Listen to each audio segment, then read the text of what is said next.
Disclaimer. The contents of Studio 151 podcast do not represent the views and beliefs of the TU Media Lab or the University of Tulsa. Welcome to the BallsTalkSports Awards Show. This is the culmination of a long, wild NFL season. We're talking about the best of the best here. We'll talk out all our nominees for each award, some of them being BallsTalkSports exclusives, and then make our picks. But first things first, Victor, you've been referring to this as our first episode of the week. Does that mean what I think it means? It does. It's a two-fer. We got 2 episodes coming out this week. But surely we can do better than that. So the week after, we're moving into 3, and then 4 come draft season. By the summer, we'll be doing 2 episodes a day. Yeah, we will not actually have time to watch film. We're just going to be filming. We're just going to be recording the entire summer. It's a content factory over here at BallsTalkSports. Draft season is going to be fun, but not as fun. Well, probably. It's going to be very fun, but awards show is also going to be really fun. So this is it. This is like the summary of the NFL season. Obviously, You've Exactly. still got the Super Bowl left, but when you think about 2024-25, these are the guys that come to mind. Absolutely. You guys are seeing this Wednesday. We're recording Tuesday night, so we don't know who actually won the awards. You guys might not know who won the awards depending on when you're listening to it. But these are who should win the awards, and these are the awards that should be in the NFL. We have 11 awards to give out today, and 11? Oh, I forgot to tell you about this. I forgot to. It only allows you to put 10. We have a surprise award? No, it's Comeback Player of the Year. Oh, okay. We used on the system for voting that we used, where we submitted our ballots, and only allowed me to put 10 awards. But I have 11. We have 11 awards. So you're gonna, whenever we get to Comeback Player of the Year, we're gonna decide Comeback Player of the Year in the spur of the moment. That sounds good. Now, on my agenda, I think I only counted 10. I've got 1, 2, 3, 4, 5, 6, 7, 8, 9, 10 awards. Yeah, there are only 10, not including Comeback Player of the Year. But I've got Comeback Player of the Year on You there. do? Yeah, so I'm Okay. wondering what I'm missing. Let's run through the awards real quick so you guys know what they are, and so Elson can figure out what the hell he's missing, because he did vote on all of these, so I'm wondering. Okay, first up, and the most important award of the season that anyone can get, the Thomas-Kuechly Award for Best Football Player in the NFL. This is the award that doesn't matter what position you play. This isn't the most valuable player. Where we're talking value, we're talking about who was the best pound for pound, snap for snap at playing football this year.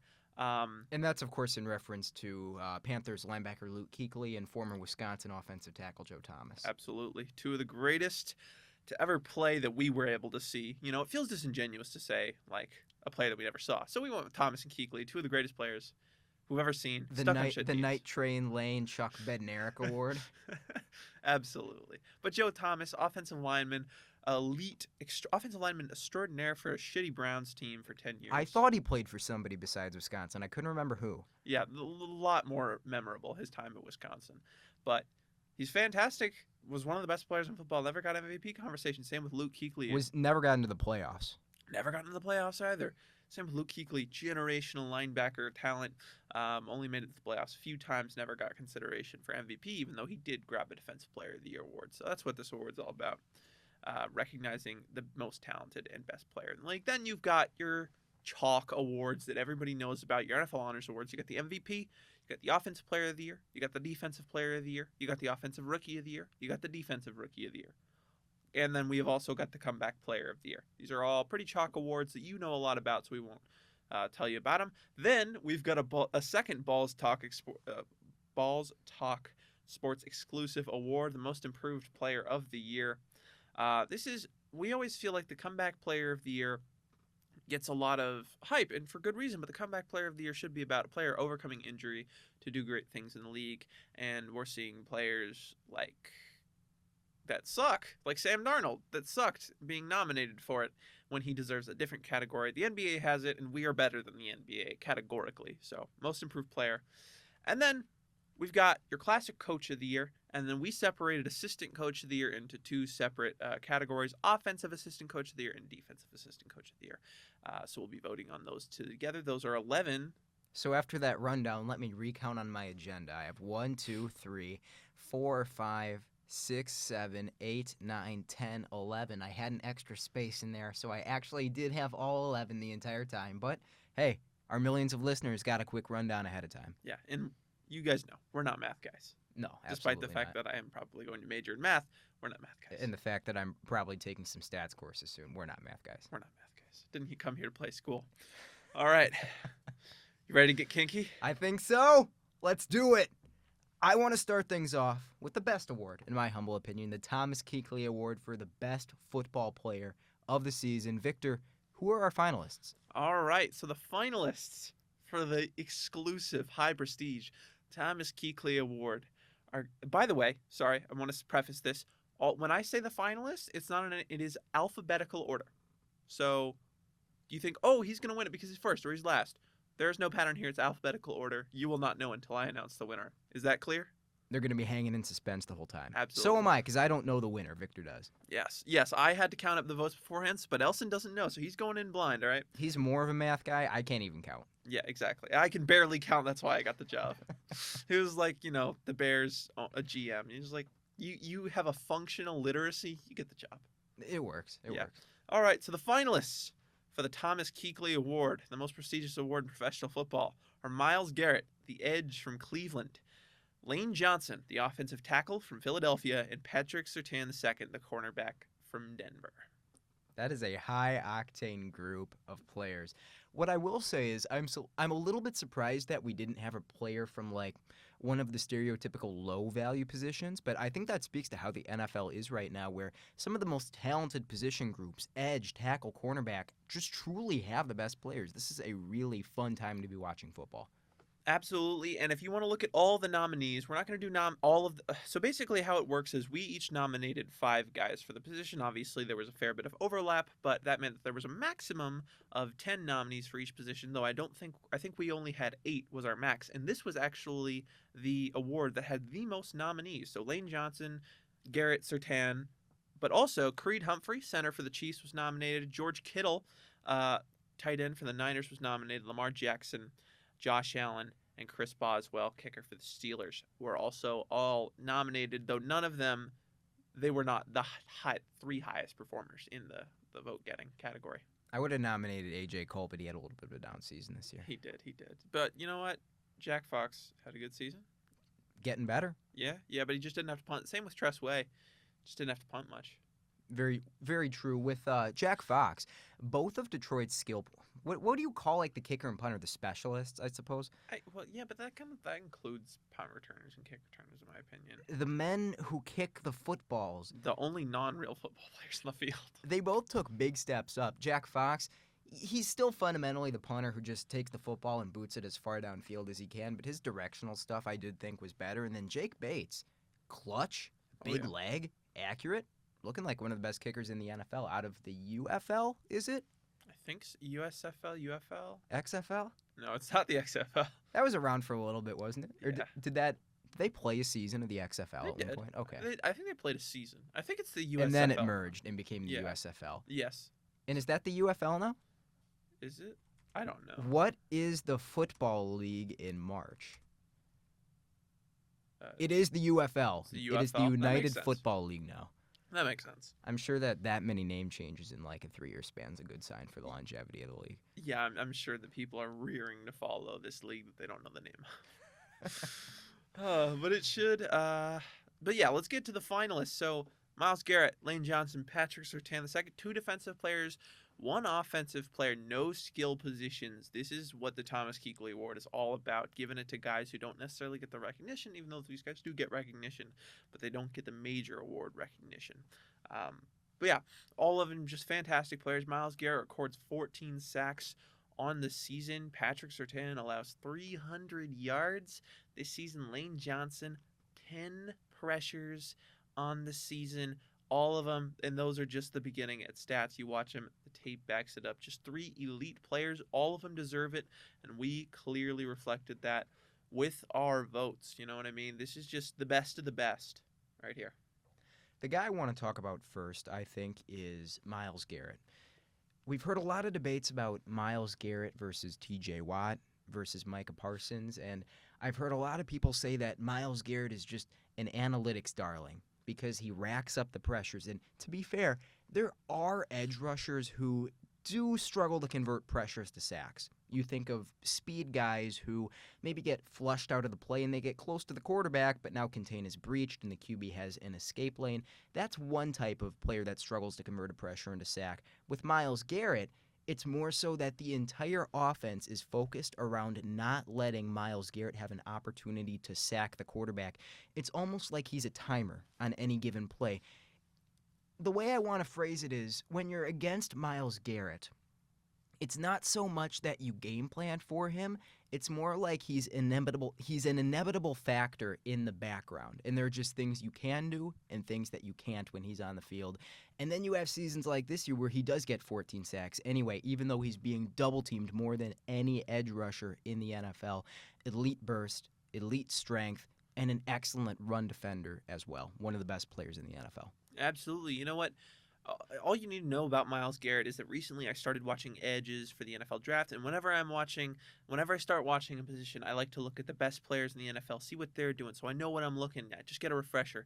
First guy I turned to was Myles Garrett, and he did not disappoint. Just dominant and consistently dominant. He is a 29-year-old that is up for a new contract, yet some team will be mortgaging their future to trade for him in this offseason if Cleveland gives them the chance. That is a story for another show, possibly the Super Bowl show, where we discuss the Myles Garrett trade rumors and him requesting a trade out of Cleveland.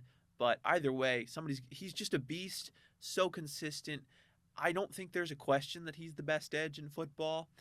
You can talk about TJ Watt all you want. And it's like, oh, well, TJ Watt gets more sacks. Well, this year he didn't. And he got a lot less pressures. And it's also just like, you talked about it, like they're not game planning for Myles Garrett. He's just kind of there. He's just a fact of life in the NFL. You're going up against Cleveland. There's just this monster that you have to contain. You know who that reminds me of? Who? Is Aaron Donald. Yeah. One of the only players in the NFL where it's like, you just can't try anything on him. You can't try anything new and unique because he's going to wreck your shit and you're going to lose the game. A rare type of defensive impact. Absolutely. I will say this about Aaron Donald. It's really good thing that we didn't start until this year because he probably would have won the Thomas-Kuechly Award like 5 or 6 years in a row. Like every single year. He was that dominant. He was consistently the best player in football. Myles Garrett is not as good as Aaron Donald is because there's maybe one or two guys in history that are as good as I'm Aaron trying to Donald think are. of who they are. Like, and we I'm want to struggling. throw out Lawrence Taylor. I've never seen a player as good as Aaron Donald. I can tell you that at any position. I've never seen anybody do what Aaron Donald did, consistently dominate the way he did, and then call it quits after 10 seasons where he never failed to make a Pro Bowl. I mean, just a nuts player. But Garrett, the fact that we're even able to consider him as a potential equal to Aaron Donald, even though he isn't, is just such fantastic praise. He's a freak of nature, both with his athleticism and his just elite technique. You know, it would be really funny if he won this award that's partially named after Joe Thomas, who's a player who got stuck in Cleveland forever and never experienced postseason success, with Myles Garrett just requesting a trade after he's been stuck in Cleveland forever and has never experienced postseason success. If he wins this award, which we'll find out in a little bit, he is not going to get his trade request granted. No, you're staying here, buddy. Yeah, it's going to be the Thomas-Kuechly Garrett Award. Yes, it's going to be the Thomas-Kuechly Garrett Award in the end. Oh, boy. But yeah, Myles Garrett, dominant. You know who's also dominant on the other side of the ball? Lane Johnson, tackle for the Eagles, man. He's just so insane. There's no tackle in football, I think, that's more consistent in what they do than Lane Johnson. I think he's the steadiest lineman in the entire NFL, and that's saying a lot for a tackle. Oh, yeah. And what's so special, I think, about What's so special, I think, about Lane Johnson is just the amount of trust that Philadelphia has on him. We've all heard the island rate stat, which, fun fact, is a stat I've actually never heard before that and have never seen referenced again after that. I really want to find where it's out there because it seems like it would be a great resource to have. Oh, yeah. Especially to confirm the eye test. Like, it feels like they give this guy a ton of trust, and you'll see him taking losses sometimes, but it's because they're leaving him one-on-one and letting him do things that other offensive linemen don't do. Well, Lane Johnson doesn't have those losses. Barely able to be beat for a pressure all season long. And unlike someone, say, like Tristan Wirfs in Tampa, who had an exceptional season in pass protection, absolutely one of the best in the NFL, Jalen Hurts will hold the ball for a long time and give you opportunities to surrender pressure. Not the case with Lane Johnson at right tackle. Absolutely. And you know what? I've got a really fun stat about that. That pressure is like you're talking about. He's left on an island more than any other tackle in football. And on the season, he didn't allow a sack. And he only allowed 10 pressures in the regular season. There's only been one guy in the last 5 years to allow no sacks and have 10 or less pressures. Do you know who that guy was? Jordan Mailata? It was Lane Johnson in 2022. Of course, yep. There's just nobody doing it like him. Given Tristan Wirfs had 12 pressures, which is nuts in and of itself. 12? 12? Wow. But he had 200 more pass blocking snaps because Tampa just passed it so much more than Philly did. But he did allow sacks, so it felt like, you know what. But Lane Johnson, such a damn good player. It's just not something you see ever. And it's just, you look year by year. When I was doing this, when I was looking at the stat, because I was curious. I gathered stats for all the finalists. I was curious. I was like, who's doing this year in, year out? There's always some guy up there with Johnson, whether it was Bakhtiari in 2020, who allowed 9 pressures in like 14 games, or Ronnie Stanley in 2019, 6 pressures in like around the same, like 450, but he did allow 2 sacks, or Wirfs with 5 pressures allowed in 2022, 2 sacks allowed, unfortunately. Insane. Always there's some guy up there with him. It's never the same guy. You look back the last 6-7 years, there's one guy that stays up there. It's Lane Johnson. The epitomizes consistency, which is the most important thing at the offensive line position. And there's just no better year than this year for him. Absolutely a deserving finalist. And the thing is, he doesn't really rely on one dominant trait to keep winning. It feels like he could still have another 4 or 5 years of excellent play in him. Absolutely. I mean, just the way he talks, and he goes to these offensive line conferences and he teaches guys about it, and it's just so fun to hear his thought process and stuff like that. And he's one of the only guys in the league where it looks like he's committing a false start, but he actually isn't. His kick step is just that quick, that fast. He's so accustomed to Philadelphia, what they're doing, their snap count, and just anticipating the snap, knowing the play, and being able to react that quickly, and knowing the rules well enough to where he is not committing a false start on any play, but he looks like he's committing a false start on every play. I love that call out because, like, Juwan Taylor for the Chiefs actually does false start almost every play by the rules, whereas Lane Johnson, no, his body is just so perfectly timed up. I don't know exactly what the rule is. It's something to the effect of one of your feet can be moving backwards. Yes. And then once you're coming out of your stance, then the ball has to be moving, and it is every single time. Absolutely. Lane Johnson. So it's something around the neighborhood of one foot has to be firmly planted in the ground. And Lane Johnson, before the snap's going, And Lane Johnson, before the snap's going, one of his feet is going backwards in a kick motion, the kick step, as what we call it. It's going back quickly before the snap. But that front left foot never leaves before the snap starts. And he times it so perfectly that it happens every time the snap starts. Only 6 penalties on the season. I don't think most of them. I think a few of them were holding. And I don't think he had a false start. So what he's doing, that's also just a great way. When you look at how other tackles approach their stance, you can really tell how experienced they are, and the way Johnson approaches his stance and how he does it and how he releases off the line. It's just, he's a veteran, true and true. You're an edge rusher, and you're about to take your first step, and you're thinking, all right, am I going to go inside? I'm going to go outside. I'm going to read his leverage. And then Lane Johnson is just ominously standing in front of you, arms out to his side, and it's like, oh, I guess I'm going neither way. Yeah, it also doesn't help that he's like 36-inch arms. No, not at all. There just isn't a way you can consistently beat him. He doesn't have a weakness. Great run blocker as well. Obviously not quite as outstanding of a run blocker as he is in pass protection, but still damn good. Exactly. Not a scheme-dependent tackle in any way. One of the best players in the NFL through and through. Absolutely. All right, on to our third and final finalist. Gonna let you have this one. Denver Broncos cornerback Patrick Surtain II. Just an incredible year from him, but it seems like every year is an incredible year for him. We talk about the same thing that we talk about Lane Johnson. Just like every year, there's somebody that's about on the level with him or like slightly below him. This past 3 years, that guy has never stayed the same. It's always just, oh, this guy's better than Patrick Surtain. No, this guy's better than Patrick Surtain. When it comes, it's like the Mahomes thing. But when it comes time to be better than Patrick Surtain, you can't seem to keep it up. Surtain is a special player. As I said, only allowed 300 yards on the season, consistently facing against wide receiver ones. You know what? People were using the Jamar Chase game to talk down on him. That game, Jamar Chase went off 9 catches, 100-something yards, touchdown, 3 catches for 27 yards on Patrick Surtain. And Patrick Surtain was lined up on him 70% of the time. And that's the receiver who won the fucking Triple Crown. That's what his foil is supposed to be? Yeah. That's not even fair, even if he did give up all those completions and yards. Come on. Yeah. You remember Jerry Jeudy's 200-yard game? You remember that? Oh, yeah. Fun times. Yeah. That was, the Jameis Spectacular. That was a great game. Glad the Broncos won it. Jerry Jeudy, 200 yards. Guess how many yards Patrick Surtain gave up against him? 0? 7. He was on him 60% of snaps, and he gave up 7 yards. And you just know it was like on a 3rd and 9. Yeah, it was third, and he makes it. He's also, we can talk about him in coverage all day. He's a freak. He's an amazing athlete, massive. There's nobody there's very few people better just sticking in a hip pocket and 0. making the play on the back. Yeah, that's the thing. It's like I say very few. There's nobody better at him than sticking in the hip pocket. Nobody better than making a play on the ball except maybe Derek Stingley. But pair all that with the fact that he's just a nasty run defender, just as a cherry on top. He's got to be the best perimeter run defender in the league, right? He didn't miss a tackle this year. It's just like that's the thing. He will never let anybody get past him. So that's an underrated thing. It's why Sauce Gardner took a dip in the public standing this year, because he couldn't make the tackles. He was still a damn good coverage player.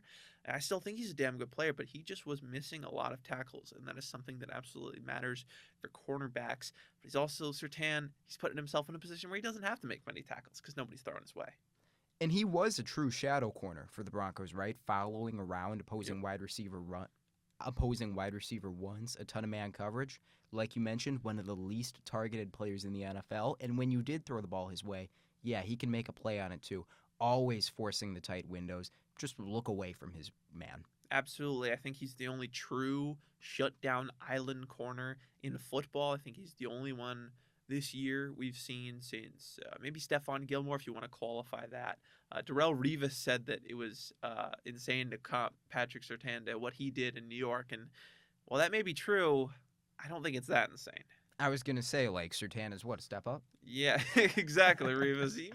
Maybe there he's not on your level. I don't think you're going to like how he's not on your level. No, Darrelle Revis was insane when he was playing, but Surtain has done everything as a corner, and he's truly one of the most valuable defensive players in football as far as how Vance Joseph uses him. It's just you're just taking away an entire half of the field that's so valuable, and it's so big of a factor of how good Denver's defense was this year, why Vance Joseph is a nominee for our Defensive Assistant Coach of the Year award, which we will get to later. Just a fantastic, special player. It's a good call out how he kind of made that defense work, because if you're going to get the most out of a bunch of average to solid players, it feels like you need to have one guy who's just a stud, where you don't even have to think about what he's doing. Just stick him on the opponent's best wideout and let him go to work. Victor, who won this award? For the first annual edition of the BallsTalkSports Award Show, the most prestigious award in football, the Thomas-Kuechly Award, goes to Myles Garrett, edge for the Cleveland Browns. Is it just me, or is that a very lame first Thomas-Kuechly Award? It's not very lame. He's a damn good football player. That's true, but he's just so good that we talk about him all the time. Well, yeah, but... like, you were kind of selling me on Pat Surtain there. Hey, well, okay, so I'll reveal how the votes went down. Myles Garrett he was your number one player. He was your vote. I think I'd stand by that, but it's very close. Yeah, he was your vote for the Thomas-Kuechly Award. Lane Johnson was my vote for the Thomas-Kuechly Award, and I believe I ranked Myles Garrett third of the Thomas-Kuechly. We both ranked Surtain second. So Surtain is third in the overall voting, because if you get a first place vote, you are automatically higher than anybody who didn't. But we both ranked Surtain second, and you ranked Lane Johnson seventh. 7th? Yeah, 7th. There may be something wrong with me. There's a lot of damn good players. Like, it's just like that sounds insane, but George Kittle's a superhuman at tight end. Creed Humphrey is one of the best interior offensive linemen we've seen in the last 10 years. And then Surtain and Garrett are both insane. And Lamar Jackson and Josh Allen are doing special things at QB position. You can make an argument for any of these guys over any of these guys. That's why this award's so special. And winning it means so much more. It's like, I'm better than the best of the best of the best of the best. This feels like, with where we are in the NFL, an award that really could change year to year because there are just so many superstars right now. Absolutely. But yeah, Garrett, I feel like Garrett, Johnson, and Surtain were a clear top 3 for me. I think that's fair. Just great players. I'm excited to see who wins it next year. With Aaron Donald out of the league, it's anyone's award. It is a more open award now, and I think Surtain's got a real shot next year. If Garrett goes to a new team, maybe they don't maximize him. Lane Johnson, maybe he loses a step. I'm rooting for you, Pat. Or, hear me out, Brandon Aubrey takes another step up. Ooh, yeah. You got to make the 70-yarder for us to consider you, though. At least 75. Yeah. All right, the next award I've got on the slate is Comeback Player of the Year. Victor, hit me with the nominees. All right. I don't have this on the doc. I gotta pull it up. Hold on. Because I'm on my stats doc. Okay. Actually, how do you want to do this? Should I just say because we didn't vote on this, did we? Yeah, no. So we did not vote on this award because websites are stupid and the internet was a mistake.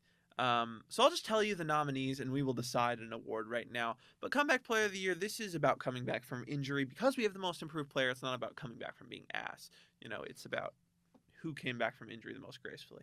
But our nominees are Joe Burrow, Damar Hamlin, J.K. Dobbins, Tim Patrick, and Christian Gonzalez. We had the same 5 nominees for this award. I'm trying to think if, I went back and made any edits, thinking of other guys that were up there for Comeback Player of the Year, but I don't really think so. I mean, those are the guys who were returning from injuries that came to mind with me, and I do think that they're a pretty clear-cut top 2. I think you kind of agree? I think there's a pretty clear-cut top 3. Okay. Who are your top 2? My top 2 are Burrow and Gonzalez. Gonzalez was not in my top 3. That's fair. My top 3 was Burrow, Dobbins, and Patrick. Because of how massive their injuries were. That's fair. Like Patrick, season-ending ACL and Achilles tears 2 years in a row, comes back and is a functional player at 30 for the Lions. And then Dobbins, again, the same thing. I think he had 2 ACL tears in 3 years.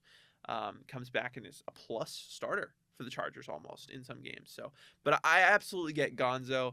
I mean, it's more of the factor that he comes back from injury, a less gruesome injury than 2 Achilles in 2 years. Torn labrum, upper body injury as well. Yeah, but then he comes back and he looks like a top 10 corner in football.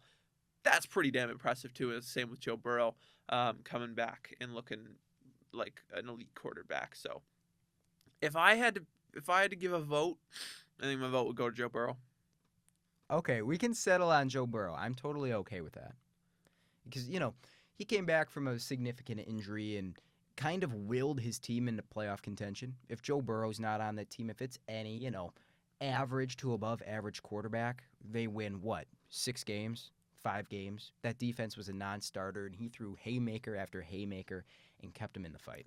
Yeah, but I mean, it's just coming back from that. That's a tough injury to come back from as a quarterback, especially. But being able to do that and then do this year, nearly 5,000 yards, that is enough to make him the Comeback Player of the Year. And then the 5th one was Damar Hamlin. And I feel like this is notable. People are saying, oh, well, he won last year. Why would he win it this year?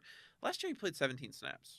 And this year he's been a decent starter for the Bills every game.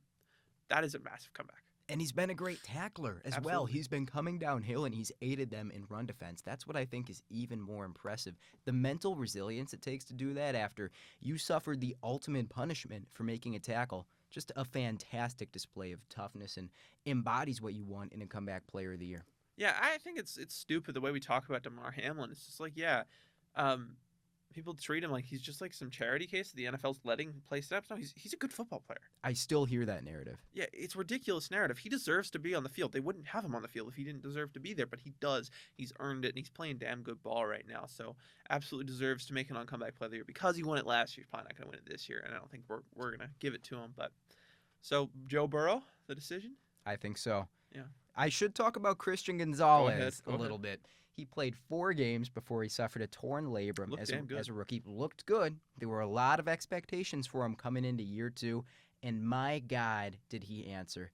58.3% completion allowed, a 70.5 rating with only 3 penalties. I think only one of them was enforced. He basically didn't hold anybody. 0 50-plus yard games allowed after Week 10. He doesn't miss tackles, and the best part, in that disaster of a New England Patriots secondary where they didn't have a pass rush and he was forced to cover deep into the plays, he was a true shadow corner because he was the only asset that they had. Not necessarily like the same type of player as Pat Surtain, where it's truly you are going on their wide receiver one and you are playing more man coverage than anybody else, but he was that type of impact. He was kind of their easy button. We don't have to worry about Gonzo. He really only had 2 or 3 bad games. They all occurred early in the season. He kind of straddles the line between most improved and comeback. Oh, yeah. One of the best cornerbacks in the NFL, in my opinion. 100%. This is one of my biggest draft W's. He was my number 3 ranked player coming in 2023. Number 3 overall? Number 3 overall, only behind Will Anderson and Devin Witherspoon, who also turned out to be fucking great players in the league. All Pro Bowlers. That's a hell of a top 3. What can I say? That's just look out for this year's draft takes. Who are my top 3? They're going to be elite. All right, those were my top 3 graded players, and he went 17 to the Patriots, which was just nuts. The steal of the draft for me, and it looks like the steal of the draft because you've got a true lockdown. I mean, honestly, how we're talking about Gonzalez right now reminds me of how we talked about Surtain in his first 2 years, right? That's a good call out because now I see it too. We were all like, okay, he's playing like a top 5 corner in football, but I mean, he's only played like 20 games. I need to see it more, and he's so young. He surely can't be like, no, he's already one of the best cornerbacks in football. I don't think there might not be 5 cornerbacks that are better than him. There might be. Next year, I don't think we're going to be able to confidently say there are 5 guys better than him at the quarterback position. Absolutely not. I'm not confidently saying that right now. No, I mean, because there's Surtain, Stingley, I'd say are definitely better than him. I think Benford. This season, Benford was. But Benford didn't shadow. He didn't play as much. Well, okay, he played about as much. Zone's still very valuable. Benford's one of the best zone corners in football. That's a fair thing to say. Trent McDuffie's good. I would probably put Gonzo above him.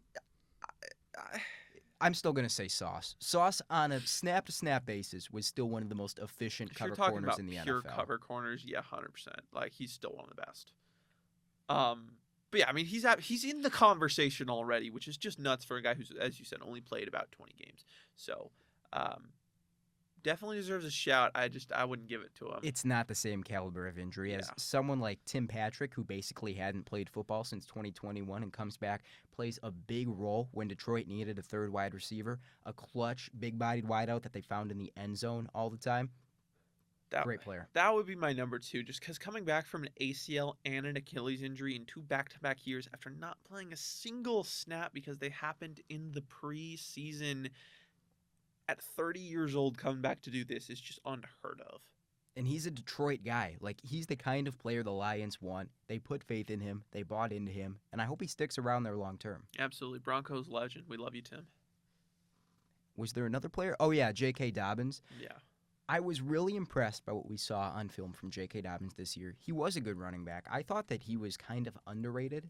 I think that people have gotten too low on J.K. Dobbins sheerly based on the injuries. He's always been a good running back when healthy. Oh, yeah. Ultimately, what did it for me is he was a good player, not a great player, and he did get hurt again this year. I am not holding J.K. Dobbins' injuries against him. It's just hard for me to call him the comeback player of the year when he was a really solid running back in an era where running back is a very deep position, and then he gets hurt midseason. Yeah, that's the thing. He did get hurt midseason, so it's kind of hard to call him the comeback player of the year. Also, he played for Ohio State, so. Fair enough. Fair enough. I think that covers it. So Joe Burrow wins the Balls Talk Sports Comeback Player of the Year award. Joe Burrow's comeback player of the year. Now we got to get on to a BTS exclusive, the most improved player. Like you were saying, from ass to all-pro, something of that nature. Yeah, from ass to all-pro. I think that's a great way to put it. So who went from ass to all-pro this year? Who are the finalists? Well, here are the finalists. First, I'll lay out some general conditions that we like to do. I'm going to say all this, and then we are going to break the rules on the very first edition of it. Generally, how we're going to want to do this is that a guy has been playing for... that a guy was consistently not... This year, this guy played a lot better than at the very least the previous 2 years before. We're not doing second-year breakouts, basically. Exactly. That being said, For the most part. the finalists for the BallsTalkSports Most Improved Player of the Year are Philadelphia Eagles All-Pro linebacker Zach Bond, Minnesota Vikings comeback quarterback Sam Darnold, and second-year quarterback for the Carolina Panthers Bryce Young. All right, let's talk about Bryce. I think he gets an exception. Yeah. What makes Bryce feel different He is sucked so bad last year. he ceased to be a prospect and was instead just a trash football player. Exactly. In the minds of many, me and Victor, we never lost faith. No. We knew this was Dude, going to happen. Victor actually did know this was going to happen. I was he on called it. Dude, when he got benched, I was like, you guys got to wait for him to come back. First game back was like, he's back. Second game back was like, put up the jersey in Carolina. Well, his first game back, that was against the Broncos. Yeah. And that was, a decent Considering? game by playing the Yeah. Broncos defense with terrible wideouts standards. And then it was just all exceptional after that for the Yeah. most part. Looks like a quality starter from unplayably bad, getting benched from Andy Dalton as a former #1 overall pick for the Carolina Panthers to looking like a really great quarterback. I think that that's worthy of the Balls Talk Sports Most Improved Player, at least being a finalist. That being said, who else do we have? Well, we've also got Sam Darnold. You want to talk about ass to class? Well, Sam Darnold was the epitome of ass at the quarterback position for a few years. He was seeing ghosts for a long time, and this year he comes in and he puts up 4,300 yards, 335 touchdowns, and 12 interceptions. Just incredible year from him. You can talk about it being schemed up. Some of it was. A lot of it was. But overall, I don't think anybody's going to deny it. Sam Darnold is a quality quarterback. He can start for an NFL team, and you can win a lot of games with him. Depending on the situation surrounding him. I think I'm going to deny that. Well, okay, maybe I don't want to go as far as to deny that Sam Darnold is a quality starter. I think that Sam Darnold is in the very large tier that extends maybe to quarterback 21 or 22 of guys that can be quality system starters, that can be productive, that can be playoff caliber passers when everything is right, when everything is catered to them. And this fundamentally is why I didn't vote for him, because Sam Darnold has always been a talented football player. Spoiling it.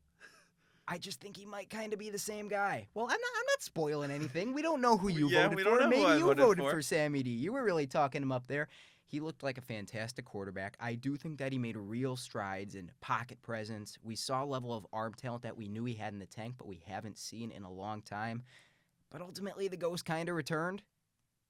Teams blitzed him again. Yeah. Made him look a lot more like the old Sam Darnold. It's a great story, don't get me wrong. He's going to get paid. People are saying that Sam Darnold lost himself like $40 million. He definitely lost money because teams aren't going to be giving him like you are the bona fide franchise savior quarterback that they would be giving him if he made a deep playoff run. Quarterbacks are scarce. He's still going to get paid. It was an exceptional season from Sam Darnold, a true career resurgence. Absolutely. I mean, it was a really great season. In the end, wasn't great, but I still do think he is a good quarterback in the right system, and I think I may have him in that tier of like 16 to 20, where it's like I'd put him above like the Russell Wilson tier.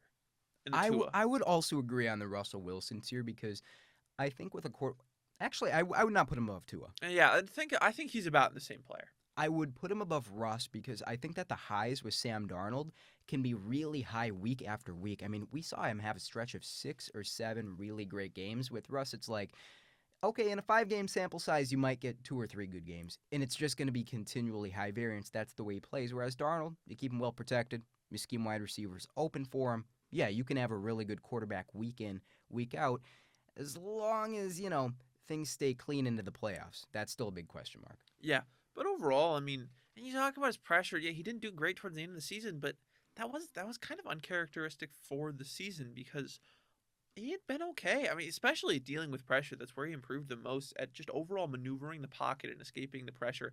Now, when you bring a bunch of guys and you force him to speed up the process, it was hurting him.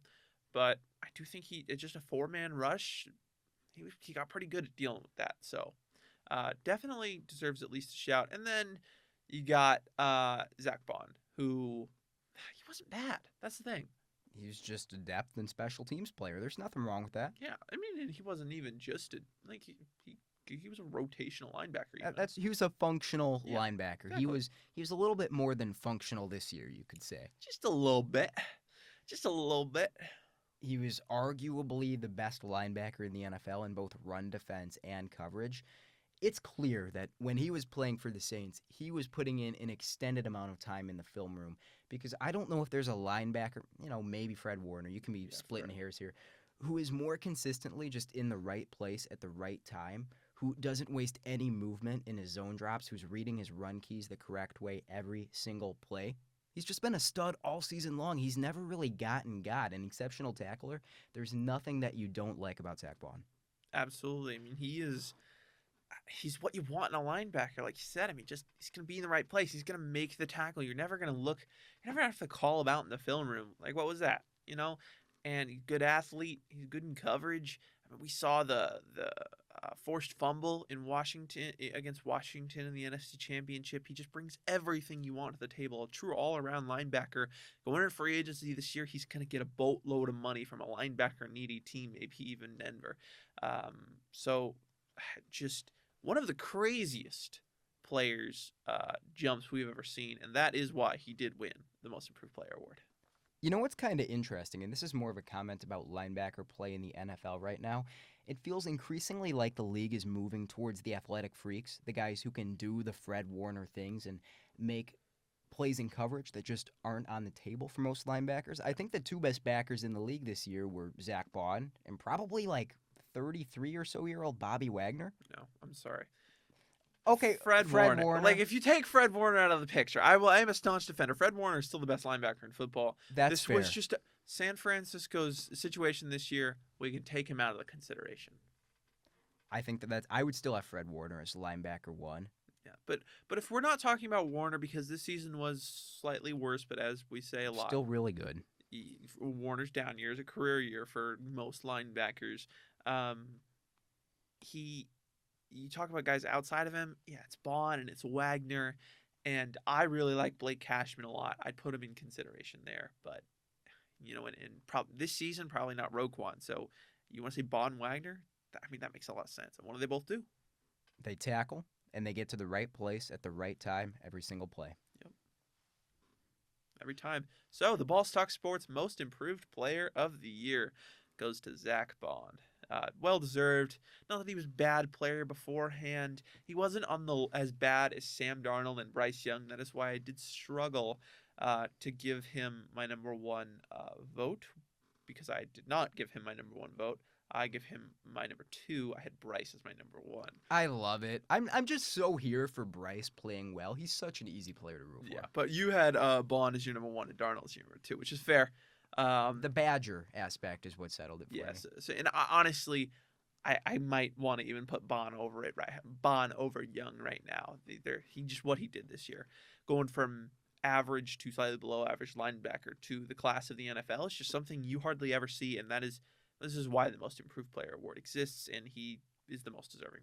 And I think he's the kind of player that can keep it up. It doesn't feel fluky to me. It just feels like this is who he is. That's why I don't think he's going to get elite money. I think he's going to get really, really, really good money. I don't think he's going to get elite money because we haven't seen it for more than 1 year.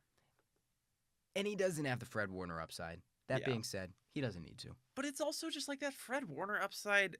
Who cares? I mean, most guys that have it are never going to reach it because they don't have the upside in their mental. And the Fred Warner upside is just being perfect at basically everything. It's like nobody has the upside to be perfect at everything. So perfection is the enemy of good. And for linebackers, I'm really fucking happy with really good. I don't need perfect. I completely agree. Next up, I think we're ready to get into the youngins, the rookies.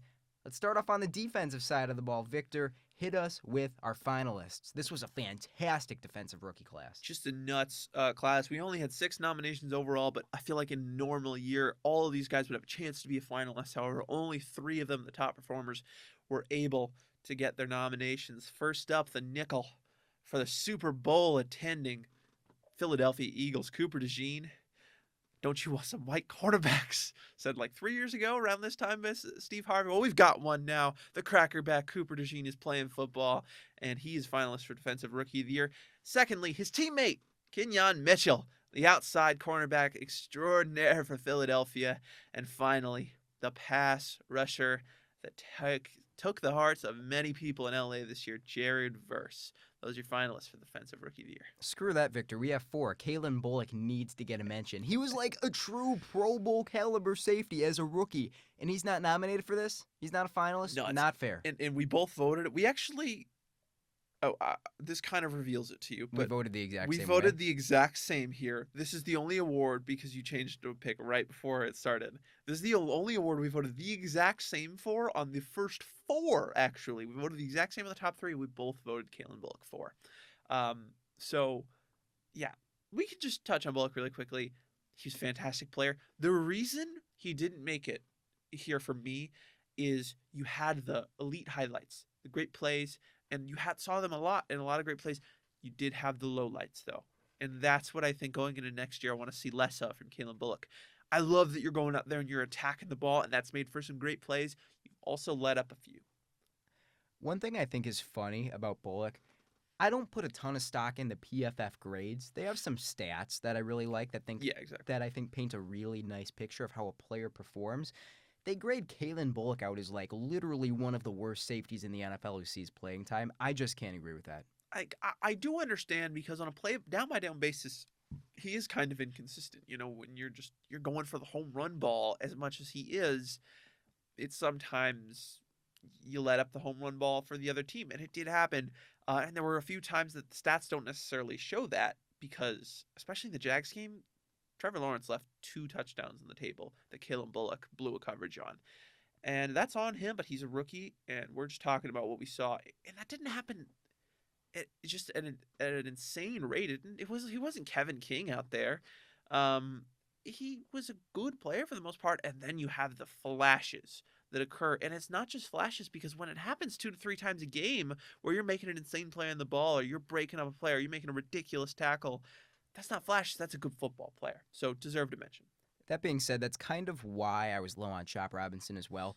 Yeah. A fantastic pure pass rusher. And this is, you're kind of rooting for Kalen Bullock. You really like Kalen Bullock. I really like Chop Robinson. He was one of my favorite players in last year's class. Just not really a run defender. And I can't have you in this kind of defensive rookie of the year class, which is absolutely studded with Pro Bowl talent. If you only play one phase of the game, I just couldn't have you in contention. Absolutely. And Chop Robinson was my 5th nomination. Tavondre Sweat was your 5th nomination. Both talented players, both guys who had great seasons. But the top 3, they set themselves apart, which is saying a lot because the guys we just talked about are really good. These guys are better. Cooper DeJean in the nickel. Man, there's not many better tacklers in the nickel position already than him. He's been just as good in run defense as he was at Iowa, if not a little bit better. Just extremely physical, but he's brought a ton in coverage as well. I think if you're trying to picture a nickelback, and I have like a hard time trying to think of like positional terminology for players that play in the slot, because you have your slot cornerback types like a Marlon Humphrey, and I feel like Cooper DeJean is a little bit of a different player, a little bit more of a box, a zone coverage aspect to his game. But when you call him a nickelback, like, I guess he is in their system because he is the player that comes on the field in the nickel, which they run almost all the time because they have Cooper DeJean. Some players, that analogy doesn't really work. He might be the best in that role in the NFL. Yeah, he reminds me a lot of K'Wan Williams from a few years ago with the Niners and the Broncos. Better than K'Wan Williams already, I think. But just as far as that nastiness in the run game and not missing a tackle, being able to set the edge as a nickel is nuts, but he can do it, and that's all things K'Wan Williams did for the Broncos and the Niners. Could he pile drive Derrick Henry? Oh, I doubt it. I mean, but he was nasty, though. Like, that's the thing. He was 5'9", 188, and he was trucking guys. So, but either way, DeJean, as you said, fantastic run defender, but also great in coverage, can stick with guys. That is where sometimes you'll have those lapses, though. It's like he doesn't necessarily has that elite athleticism. I think he has good athleticism, but obviously you're going to get burned by the best athletes. Most guys will from the nickel. And so there's some coverage lapses, but overall it's not something you're like upset about at all. It's just he's a super plus in run defense and he's a plus in coverage. You know, you'll take that. And that run defense, that tackling aspect, shows up in his coverage game, one of the lowest yards per reception allowed in the NFL. So sure, he'll give up catches, but they're not going for damage. Yeah, and you're talking about this will play a big factor in our Super Bowl predictions, but talking about a guy that is built to shut down the RPOs. Um, it's just so dominant. You can't throw to his side of the field on like RPO screens or anything. And then if you're trying to run an RPO peak play, he's going to be there because he's just reading it out so well. He reads what's happening in the line of scrimmage better than almost any other nickelback in football. So DeJean absolutely deserves a mention. Absolutely deserves his spot in the finalists. And Kenyon Mitchell definitely deserves his spot there too. Just an outstanding corner on the same team, but of a different variety. This was more of a zone-oriented player when he played from Toledo, and then we saw him at the Senior Bowl. Man-to-man, shut down. We saw the best in both phases this year. Just a true ball hawk, an extremely twitchy athlete. I would say a top 15 perimeter cornerback in the NFL in year one. A huge part of why the Eagles were able to put together this really impressive defense was their young impacts, the guys that they're not paying a lot. He's going to get his payday not too far from now. Yeah, he was my cornerback too in the NFC Pro Bowl just because of how good he's been this year. Like, as you said, coming into the draft, he was great. I had him in my top 5 Awesome. players that year. Great takes all around. Just made it in. Yeah, I mean, I'm conveniently only mentioning the great takes and leaving out some awful takes, but there aren't any. They didn't happen. But Kenyon Mitchell, there's really nothing he can't do. He can play man coverage for you because he's a great athlete and he's really strong. So he can play press man for you, but then you drop him back in his zone. He's got great eyes and just a great trigger as well. As we said coming out of the draft, I mean, it's just nothing. The only thing that's wrong with him is that he didn't play NFL players consistently. Well, now he's playing NFL players consistently. He's dominating them. So I'd even go as far to say maybe a top 10 outside corner in football, and I think next year is going to be. This is the worst he's ever going to look. Like, are you kidding me? I was going to say it's only getting better from here. Yeah, just such a great player. But now we got to get to the pass rush, and Jared Verse was fantastic this year. That being said, I think he finished with like 4.5 sacks. Good. However, something like 25-ish QB hits. He was an extremely consistent pressure generator, and one of the ways that I evaluate edge rushers, people talk about sacks being meaningless, and on the other end, hurries are meaningless. I like to look at sacks plus hits as the metric, because with a hurry, you can get close to a quarterback but never have the opportunity to sack him. With a hit, essentially that's the sign that their timer is out. They can't hold the ball any longer. That was a sack if the QB holds the ball. I think that's a much better metric. And he was fantastic at just beating the guy in front of him. This was a player who was heavily double-teamed because he was that kind of presence on the Rams' defensive line and an outstanding run defender as well. He clearly put in work in the weight room in the offseason. Not a guy with super long arms. It didn't matter. He just wants it more than everyone else. Absolutely. He's so good. And we talk about him as a pass rusher, but then as a run defender, he also brings so much to you. He had the most run stops of any edge rusher in football this year with 50, and yeah, 4.5 sacks. Another number that involves 4, not the best segue, but he was 4th in pressures this year too. 17% pressure rate. That's nuts. And pressures do absolutely matter. And like you said, speeding up that internal clock, he was hitting the quarterback a lot. That was also just something that Los Angeles didn't sack the quarterback a lot this year. The other guys didn't either. Braden Fisk did. Oh, okay. Is Braden Fisk the best player on their defensive line? Braden Fisk is not the best player. Tune in next episode. Is Braden Fisk the best defensive player in the NFL? We should have had when we look back on our 2024 draft takes, we'll be like, man, we should have had Braden Fisk number 1, despite the fact that he is generational, awful. And he's not awful, but he's not great at football. I was gonna say awful is a little strong, but you have to qualify it every time you talk about Braden Fisk, just because he plays such a unique role. Yeah, because it's just like, well, if there was a job for taking credit for what other people do, Braden Fisk would be great at that job. Football doesn't work out for you. Maybe a career in politics? Oh, well, I mean, I think he'd be great at that. Oh, man. All right. Here we go. Defensive Rookie of the Year. The BallsTalkSports Defensive Rookie of the Year award goes to Jared Verse, linebacker, Rams. I thought so. In any other year, Kenyon Mitchell as a top 10 to 15 perimeter cornerback wins it. However, Jared Verse is, I think, top 5 to 10 in the league. He was that good as a rookie. Yeah. He's just dominant, and you get that sack number, and he did it well. It feels like he's kind of under the radar still. I think everybody knows Jared Verse is good, but he's really good. Do they know he's kind of like clear-cut top 10? Yeah, I don't think we so. know he's that good? No, I mean, maybe he's top 10, maybe he's not, but I think he's definitely top 15.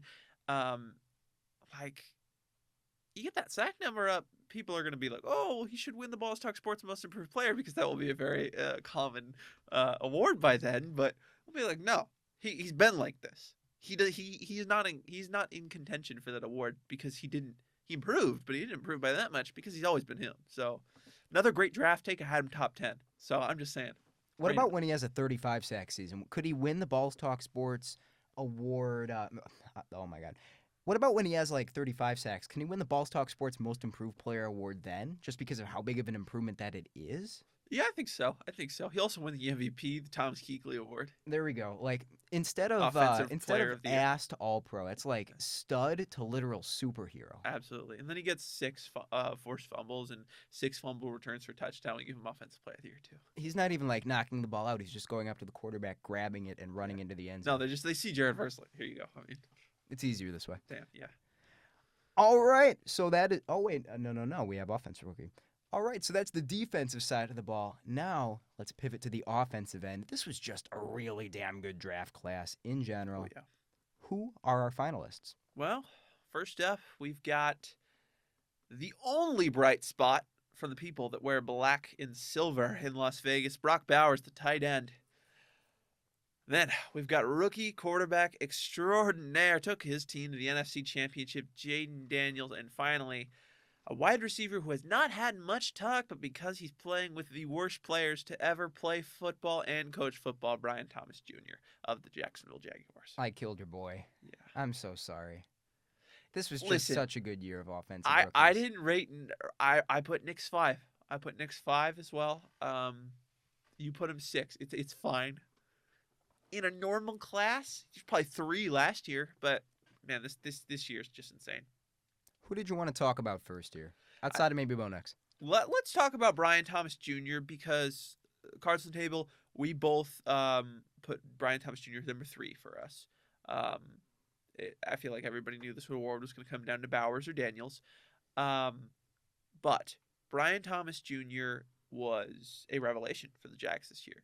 Something around the neighborhood of 1,100 yards on 80 catches or something like that. He was just the only consistent part of that receiving core, and a receiving core that has some talent, but they were not able to perform with the situation that there was in Jacksonville. It didn't matter to the rookie. And he was just a true number 1 for them. He was doing all the number 1 wide receiver stuff. I had him in a dynasty league. Looking good right now. Yeah. I'm just saying. And he was putting up some touchdowns, and I was thinking, okay, he's kind of their young, splashy, rotational deep threat. He'll improve, but eventually teams are going to catch on. They're going to keep that safety over top, and they're going to know what's happening. No, not only did he keep scoring touchdowns, he became a larger and larger focal point of their offense. I think that really came to a head for me sometime around like week 15. And I don't know why the revelation was on this one play, but it was a rain game and Mac Jones was under pressure. And he just kind of hucks it up downfield and it's underthrown. And Brian Thomas works back to the football, gets underneath it, and moves the chains on 3rd down. And it's just like, wow, this rookie who a lot of people really liked but thought was more of a developmental type of talent is their entire offense. Yeah, I mean, he was just insane. And you talk about his perception coming out of the draft is just like, even me, like talking about my great draft takes, I was not a big Brian Thomas guy. You only had him as like wide receiver 3. Exactly. Well, no, I had him as wide receiver 1. I just didn't have it like that high, you know. But no, I had him as the wide receiver 4, and he wasn't really in that tier with the Dunze and Neighbors and Harrison. Like a lot of people had him there, but I didn't have him there because you looked at him and it was just like, I know you can do stuff vertically. You're great as a vertical threat. Can you do anything horizontally? Can you run a dig route? Well, he showed us this year he can. He's a heck of an outside player, just through and through, can do basically everything you ask him to already in his first year. And you get some semblance of an offense in there with Liam Cohen, and hopefully Trevor Lawrence is going to be rehabilitated. I'm hoping he doesn't follow the Terry McLaurin career arc, because that really seems like something he might do. They're not dissimilar players if Jacksonville can't figure it out. But if Jacksonville can figure it out, Thomas could have a really great career in front of him. And yeah, but it speaks to the other 2 guys that we're talking about this guy this glowingly, and he was 3rd for both of us. Let's be more optimistic. Instead of being Terry McLaurin, this is a terrible comp, but let's hope he's like an A.J. Brown, where he's got the Devontae Smith beside him. He's got a quarterback who can throw a deep ball, and he is just a lights-out fear factor type of wide receiver. I thought you meant they were going to trade him. That was the hope, that they trade him at some point. That's how he gets his wide receiver, too. Exactly. That's how he gets his Robin. He goes somewhere else. Trade him to the Broncos for a third-round pick. I would do a fourth for him. I think third's a little rich. Yeah, exactly. Brock Bowers or Jaden Daniels? Who do we talk about next? Let's go in reverse name order. Jaden Daniels, quarterback for the Washington Commanders. I thought he was solid, personally. Yeah, it's fine. I think they I mean, he got the Commanders to the playoffs. I thought that was impressive. I didn't think that they were going to be very good coming into the year. I thought they had holes on the offensive line and the receiving core. The defense carried and the defensive line and the cornerback room and the linebacker spot and the special teams and the coaching. And, he did some good stuff with that. Now, that being said, it was an ascendance all around for the Commanders. It was. I do think that goes back to their coaching, to Dan Quinn in particular and Cliff Kingsbury. I always want to call him Clint Kubiak. Both double coaches. Obviously, that played a big role. Jaden Daniels is the system in Washington. He doesn't have any weaknesses as a rookie. All the way down to, and not just being a skill set thing, that he's mobile and that he can hit the throw downfield and that he can get the ball out hot and work the middle of the field, which was a big concern for me coming out of LSU. But he's already got the clutch factor. He did not lose them that game against the Eagles. The Eagles won that game in spite of Jaden Daniels playing excellent football. He is going to be a fantastic quarterback heading into year 2. He's already battle-tested. I don't think he's going to have that C.J. Stroud type of sophomore slump. He's going to be stellar next year. Already in elite conversations for me. 100%. And we talked about this a lot, extensively on our postmortem for Washington on last week's show, which did not record. So you guys didn't hear that. That was a heartbreaker. Yeah, we talked about Jaden Daniels a lot and how there should be nothing but hope with Washington, because he's just so damn good. Like you said, there's just no weaknesses really in his game. He can hit the middle. He can hit the deep ball. He can hit the short. He can read out of defense. He can run better than most of them. He can maneuver the pocket. He's got a great arm. There are no deficiencies with Jaden Daniels' game, and this is the worst he's ever going to look. With Stroud, there were warning signs. I think there were. It's like, well, this is...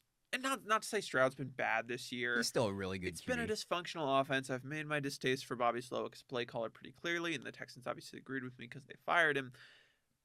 It's not all Stroud's fault, but Daniels isn't going to have that same kind of sophomore slump. It's just, he's a great football player no matter the situation. He performed against the Eagles under extreme duress, didn't have a turnover until 5 minutes to go when he gave his guy a 50-50 ball and the other guy won it, His worst games of the season, the games where I heard people saying, oh, he looks like a rookie, or just he missed a couple throws, maybe walked into a sack or two, or couldn't get away from a sack that he normally does. That's the kind of impact we're talking about. His lows are fine, and his highs, and he's on a high, 75% of the time, are among the best in the NFL. Teams didn't beat him by beating him. They beat him by clamping down on his limited cast of playmakers. When Washington upcycles, when they get better over the offseason, they're going to have pretty damn solid NFC Championship odds. And he'll be in elite conversations then, as he should be now. Now I think we talk about Brock Bowers. Yeah, well, I mean, what can you say? It's an all right season. Did he set the rookie tight end receiving record? Or for catches? Yeah, he did. He set the rookie tight end receiving record. Set the rookie record for catches. Just overall. Receivers. That's pretty solid. Anybody who's ever caught a ball. And that's all the more impressive considering I don't know.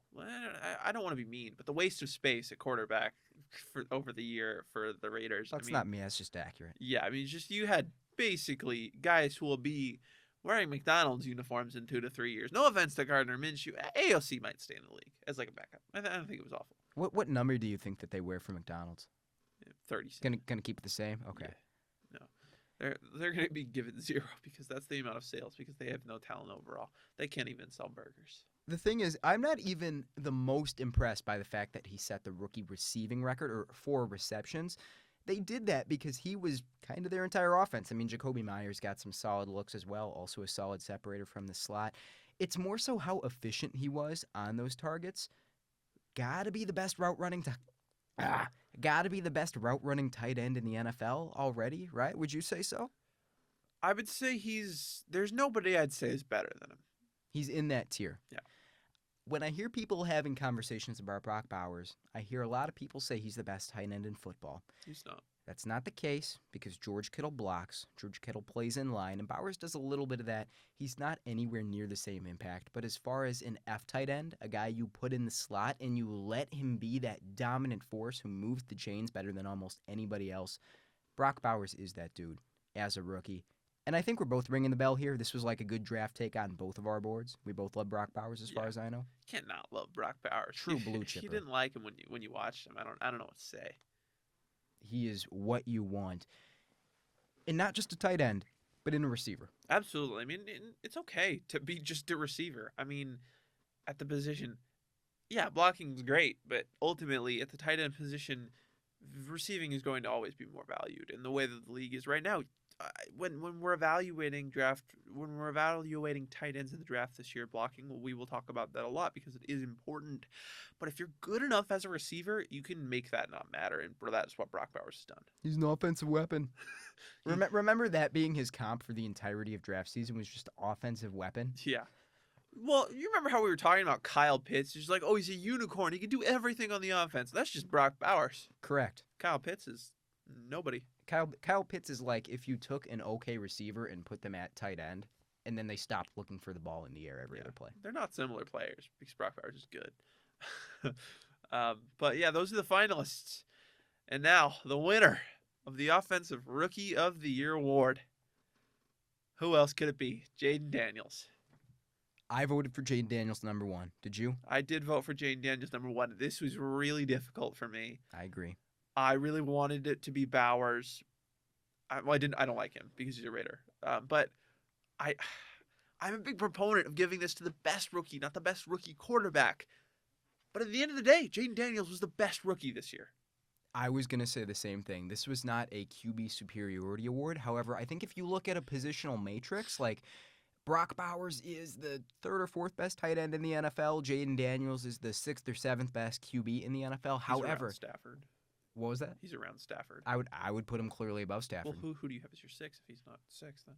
Because Stafford's my 6, and then Daniels is like, if you want to put him over Stafford, cool. Maybe he's 5. Because I would certainly put him above like the Dak Prescotts of the world. Herbert?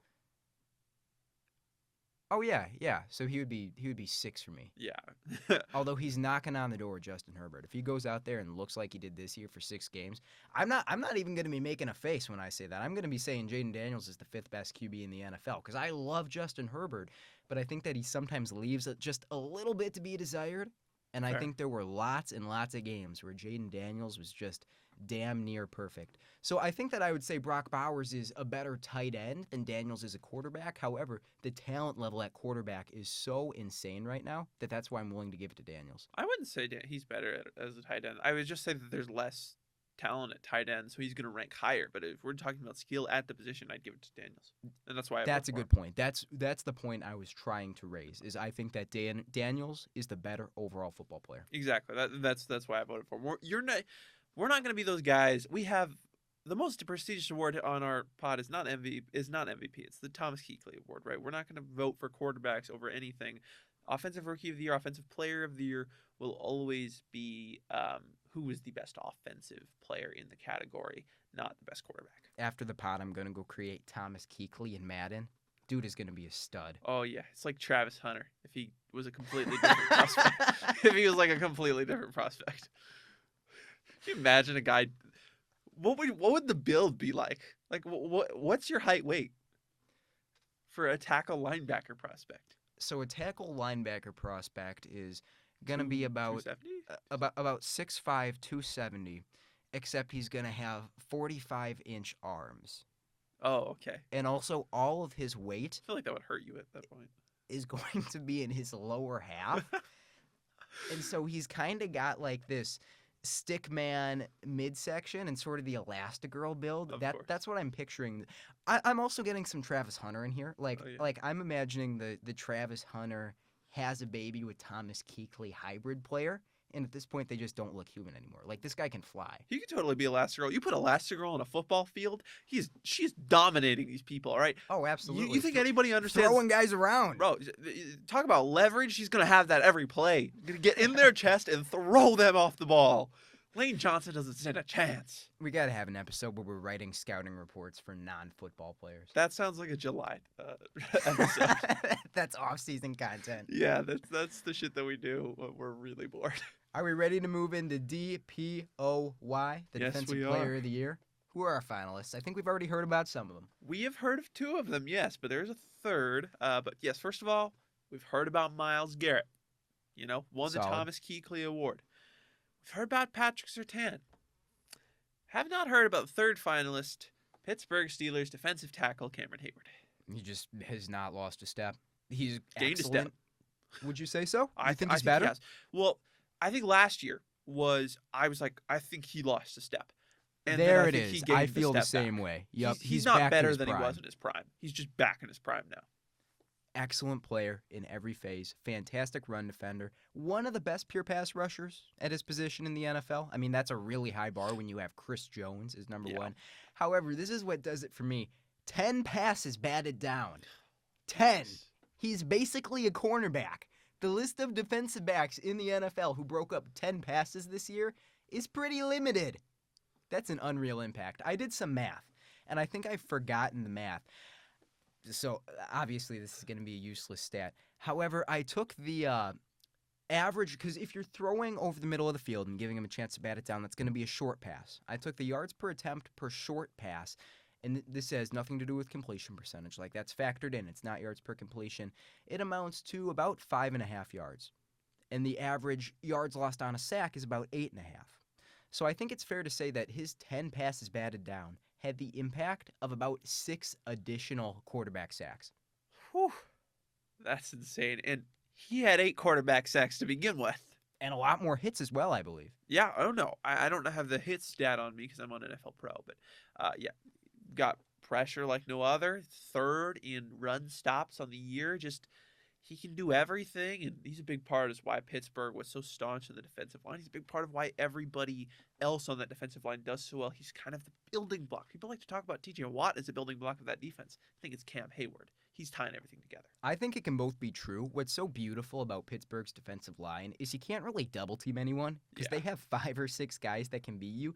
So we just see the best of everyone at all times. That's why Alex Highsmith gets 16 sacks a year, because he's a really good player. It's just he's never going to get double teamed because you'd rather double team TJ Watt and Cam Hayward. Oh, absolutely. Yep. Man, if if Benton was as good as I thought he was going to be coming out of where is he? Wisconsin? Benton's a stud, Victor. Was he Wisconsin? Okay. Benton's a stud out of Wisconsin. If he was as much of a stud coming out of Wisconsin, So is I Nick thought he was gonna Herbig. be. Nick Herbig. TJ Watt's all right as well. Talk about a rotational pass rusher. Nobody I'd rather have than Nick Herbig.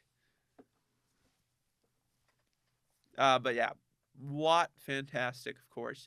Highsmith, great, but Cam Hayward, TJ Watt's great, but I think you can make the argument Cam Hayward is the best defensive player on that line, and he was certainly the best one this year because, well, he was the only one on that defensive line that made this finalist. But we've talked about Garrett and Surtain, so I think that that's a totally fair assessment. So, did he win the award?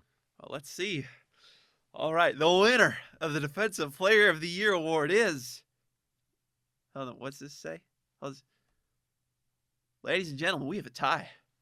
It's Pat Surtain. Give it to Pat Surtain. Pat Pat Surtain Surtain? gets the award. Pat Surtain gets the award. I felt bad for snubbing him for the Thomas-Kuechly Award. I think it's fair to give him this one. So the best player in football was Myles Garrett, but the best defensive player in football was Patrick. Correct. It's MVP Offensive Player of the Year all over again. That makes sense. Oh boy, that makes no sense actually. What are we doing here? No, you voted Garrett number 1. I voted Surtain number 1, and we did the number 2s vice versa. So that makes a tie. But I guess we're gonna give it to Patrick Surtain. So Patrick Surtain's the best defensive player in football. However, he is not the best defensive player in football. If that makes any sense. The best remaining defensive player. Yeah. So the Thomas-Kuechly Award just lost a lot of prestige. No, I disagree because we took the guy who won the Thomas-Kuechly Award out of the running. He's not the that's the DPOY. excuse. He's the BRDPOY, Best Remaining Defensive Player of the Year. Sure. We'll go with that. But yeah, Sertan Freak Nature, as we talked about. So he is the Defensive Player of the Year for the Balls Talk Sports Award Show. And that's how we do it. Sorry guys, a little sick right now. We're kind of having a flu game, if you couldn't tell. I think we'll keep this as co-defensive player of the years, because it doesn't matter that we set a precedent. Because in the NFL, co-MVPs, co-defensive player of the years wouldn't work because you cannot set that precedent, or else every year people are going to talk. But we can because we don't answer to anybody. So co-defensive player of the years between Garrett and Sertan, because of how the votes worked out. But my vote for Lane Johnson kind of screwed Sertan. So I screwed Sertan of the Thomas-Kuechly Award. I'm sorry. Victor's a known Broncos hater. Yeah, I am. You screwed him out because you put Lane Johnson so low. We all screwed everybody out of everything. Offensive Player of the Year, Lane Johnson wins this one? No, he was a nominee. I nominated him, and I voted for him first over him. We had the same 3 votes for all of these. Who were they?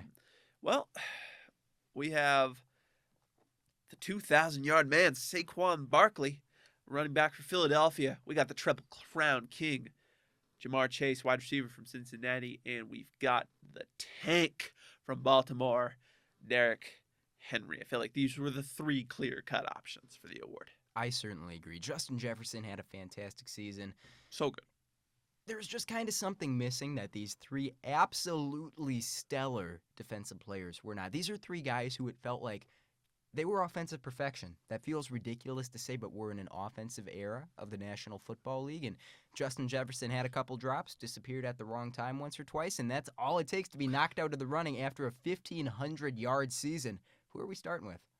Well, I think we start with the miracle man, the 2,000-yard redshirt Saquon Barkley. He could have broken it. He would have if they gave him the chance. Do you think that Saquon Barkley is the best running back in the NFL? Is that a stupid question? It's not a stupid question. No, because it absolutely is up for debate.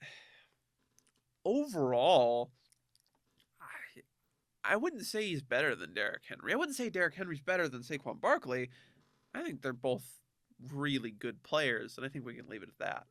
They're different styles. Saquon was running behind probably the best run-blocking offensive line in the NFL. But, oh my God, did he capitalize on the opportunity that he's been waiting for. I don't know if there's a running back in the NFL where they get the ball and you feel that sort of fear factor. It doesn't matter if there are 3 players rallying to him in the backfield after they give him a pitch on the outside. You know that he could take it the distance. Extremely explosive.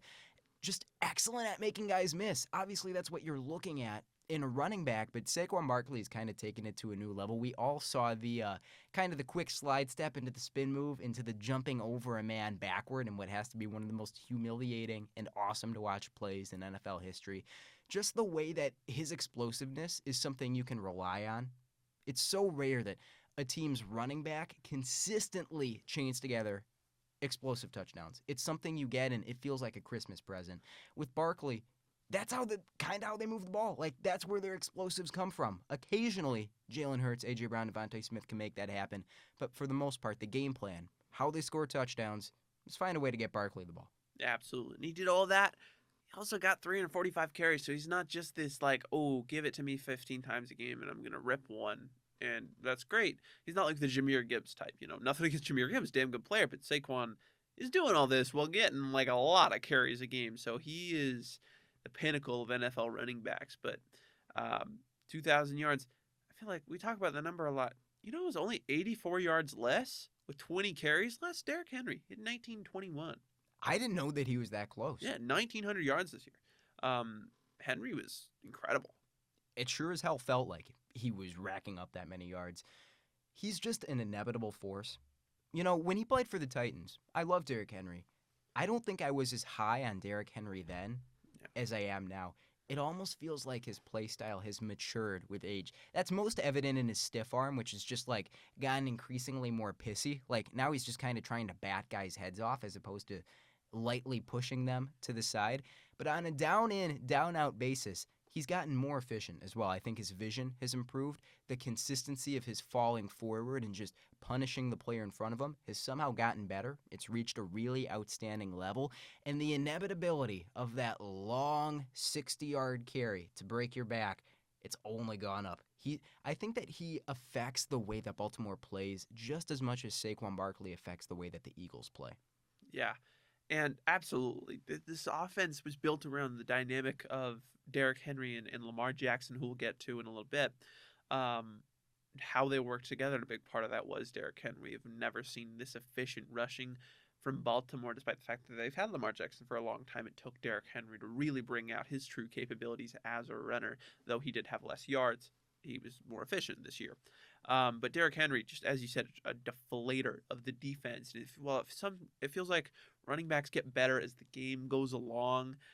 They wear down defenses. That is not more true anywhere than Derrick Henry in his case in the game and in his career. It seems like defenses just keep getting wear down as his career goes on. It's like a transitive effect. Every hit he puts on a defensive player, it transfers to the next defensive player that tries to tackle him, man. He's just so inevitable, so tough, just nasty player. It feels like a remnant of a generation now lost to us, but man, he's still pushing it, so it's not lost yet. He's what, 6'1" with the dark visor? You see this guy line up in the backfield. There's only one player in the NFL who has any interest in tackling him, and that's Cooper DeJean. Oh yeah, Cooper DeJean. He's the real offensive player of the year. Are we ready to move on to Ja'Marr Chase? Yeah, and this is the most stacked the offensive player of the year award's ever been, right? These are like three borderline record-setting players. Because it's like last year, who was the offensive player of the year? Was it like Lamar? I was gonna ask if it was a quarterback because Lamar was the MVP, right? Yeah, let me see. We don't really follow the mainstream awards, folks. Yeah, no, it was McCaffrey. McCaffrey wouldn't have won it over any of these three guys. Oh no, I certainly don't think so. It was a great season. He was a fantastic player. He wouldn't have won it. How valuable? How do I want to phrase this question? So I just asked this about Saquon Barkley. Is Ja'Marr Chase officially the best wide receiver in the NFL, or are you still giving it to Justin Jefferson? See, entering the season and halfway through the season, I definitely had Jefferson as in a tier of his own as the best wide receiver. I don't think Chase is definitively the best. I don't think Jefferson's definitively the best either. I really struggle to say one guy's definitively better than the other. That's why it was so impressive that Jefferson was in his own tier. But Chase has definitely brought himself there. I don't know who's better, but I can tell you they're about the same as far as just true game breakers, guys you have to game plan for. And then even your game plan is let's keep them under 200 yards. And teams often failed to do that against Ja'Marr Chase this year. I mean, what can't he do? He works all three levels. Elite deep threat as far as the ball tracking, the ability to correct and go up and get it at the catch point if Joe Burrow somehow doesn't make a perfect throw. And after the catch, he's a nightmare. He might have been number one in missed tackles forced by a wide receiver this year. He just does everything. He's one of the scariest after the catch receivers I've ever seen. We talk about how if Joe Burrow is eliminated from this Bengals team, they win 6 games. I love T. Higgins. I really like Chase Brown. I think it's a similar effect if you eliminate Ja'Marr Chase. I think that he opened up T. Higgins in a lot of ways because you have to shade toward Ja'Marr Chase. It's just not really an option not to. Teams were going after him constantly trying to game up ways that, like you said, you can hold him under 150, you can hold him under 200, still won the Triple Crown. Yeah, and he was the only guy who was able to get more than one play on Patrick Surtain this year. I've watched every Broncos game multiple times, and there's not a single receiver who was able to make Patrick Surtain to actually beat him more than one time in a game, except for Ja'Marr Chase, who did it 3 times. He actually definitively beat him on a true pass set, ran a route, and beat him. Only got to do it more than one time. I can't believe I didn't mention his route running as well. Oh, yeah, just casually. There just aren't any weaknesses. Yeah. What do you do? Yeah. How many yards did he have? Like 1,750? Yeah, 1,700 and yards. Like 17 touchdowns? Yeah. I think of myself as a receiver guy. It's the first position I ever scouted for the draft. And I kind of got spoiled because he was the first player I ever scouted. And it's still the highest grade I've ever given to any receiver. He was a freak in college. He is the best wide receiver in the NFL. Justin Jefferson is also the best wide receiver in the NFL. But Ja'Marr Chase is... I mean, he's one of those players that you just know, look at 20 years, you're going to look back and you're just going to remember him. It's like, that was fun to watch him. I cannot believe I got to watch him play every week. Well, you're going to be reminded of it because he's going to make the Hall of Fame. Oh, yeah. Oh, yeah. They're having his bust built in Canton. They're having his gold jacket fitted already. That being said, did he win the award? A winner for the Offensive Player of the Year award is Saquon Barkley. It could have been any one of these guys, and it would have been just fine with me. It's exactly my process. I hated giving it to Saquon because Chase won. So we voted the exact same on this. We both voted Barkley 1, Chase 2, Henry 3. He won the Triple Crown, man. You cannot not give him the Offensive Player of the Year award for that. But man, 2K is not like something you scoff at. And we talk about taking advantage of a scheme, and some guys like being propped up by the scheme. Well, the scheme in the surrounding situation. Well, Barkley was one of those guys. He had a great scheme, he had a great surrounding situation, but he made it look better. And that is just something. He made the absolute most out of a fantastic situation. And that is something that is, I think, is as good of a quality as making the most out of a really bad situation. If you have a good situation, that's great. But if you can't capitalize on it, it doesn't matter. There's a reason they're in the Super Bowl. They wouldn't be there without him. He's the Offensive Player of the Year. Both these guys are offense. Like, if you made offense into a person, you know, you got the shooter sleeves, you got the really nice looking gloves and the multicolored cleats. Both of these players would fit the bill just fine. Elite movers of the football. And Derrick Henry was 3, which is just nuts. I just love Derrick Henry, man. So I wish he won it. Yeah. He's one of my favorite players in the NFL. I know that that's not an uncommon opinion to have, but we are so lucky to be in this era of offense. We didn't even mention Amon-Ra St. Brown. Oh, yeah, Amon-Ra. 6 for me, 5 for you. Very good player. He had a drop against the Commanders, which is so rare for him. And it occurred to me that, so the situation was like, and I know we're running long on time here, but obviously I've got. There's nobody behind us. This is Balls Talk Sports, Victor. This is the award show. This is the big time. We talk for as long as we want. Exactly. This was when they were pressing, basically in garbage time, just trying to score as many points as possible in a hurry. And Jared Goff is just checking down his way down the field. And Tom Brady's like, Jared Goff, you can't keep doing this. You need to push the ball downfield. And he throws like an 8-yard route up the seam to Amon-Ra St. Brown that obviously would have been tackled in bounds. And he drops it. And I thought, did he do that on purpose? Did he choose to drop that football? It didn't look like it, but did something in Amon-Ra's head trigger and say, actually, maybe leave this one behind? He's one of the only guys in the league you can say that. You see him drop a pass, you're like, he Probably must on have purpose. done that on purpose. If you see Amon-Ra jump off of a bridge, you should jump off of that bridge too, because that is how confident you should be in Amon-Ra St. Brown's decision making. This morning I saw a YouTube reel of Greg Maddux. He set up to his catcher an inside fastball, which the game plan was stay away from that because Baggy is going to crush it. And he throws it, Bagwell crushes it, and Maddux goes to his catcher after the inning is completed, and he says, I threw that to set up a pitch in the playoffs. Later on, in the playoffs, give him three straight change-ups, strike him out. That's my comp for Amon-Ra St. Brown is Greg Maddux. Oh, that's a mythical pull. Oh, my fucking God. You don't just get football, you get baseball, too. And with that, we are the most valuable players of talking sports. Remember, this is the Balls Talk Sports NFL podcast. This is. Now we're moving on to the most valuable player in the NFL. Who are our finalists? Our finalists for the Balls Talk Sports MVP award are, you knew he'd be here, Buffalo quarterback Josh Allen. You knew he'd be here, Baltimore quarterback Lamar Jackson. And then you got the seemingly always present devil incarnate Chiefs quarterback Patrick Mahomes. The 3 best in the game right now.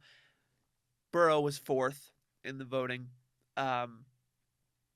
He's in the same tier He's in of that value, tier. in my opinion. He's in that tier. But these 3, when you're talking about this season, what they brought to their teams, well, we disagree on Mahomes, but overall, how the voting panned out was it was not to my liking. But Mahomes was the 3rd finalist too. We all knew it was going to come down to Allen or Lamar, but so yeah, those are the 3 finalists: Allen, Jackson, Mahomes, three best in the league. What do you think? Victor, I thought about Mahomes as number 1. You did? Why? So yes, obviously I have the voting. I feel like this benefits more if we announce the winner right now. And we just show the overall way things panned out. The winner of the Balls Talk Sports MVP award is Josh Allen. I voted Josh Allen number 1 and Lamar Jackson just a smidgen at number 2. I considered making them co-MVPs in my book. So close. You voted Lamar Jackson number 3 and Patrick Mahomes number 2, and I want to hear why. Bro is fucking inevitable. I don't like to be a results-based kind of analyst because I think that in general, your analysis is better when you look at the process, when you look at what they're contributing, and you try and isolate it. And that's hard for Patrick Mahomes, but I don't think it's impossible. I don't think that this Chiefs team is anywhere near the same without him. I don't know if they make it to round 2 of the playoffs without him. They sure as hell don't get a first-round bye, in my opinion. And it's all kinds of things that we don't traditionally think of as skills. I hate to be this guy, but like getting a bunch of calls, is that a skill? A little bit. It's value that he contributes to the Chiefs, but the ability to consistently execute Andy Reid's scheme and to always be on the same page.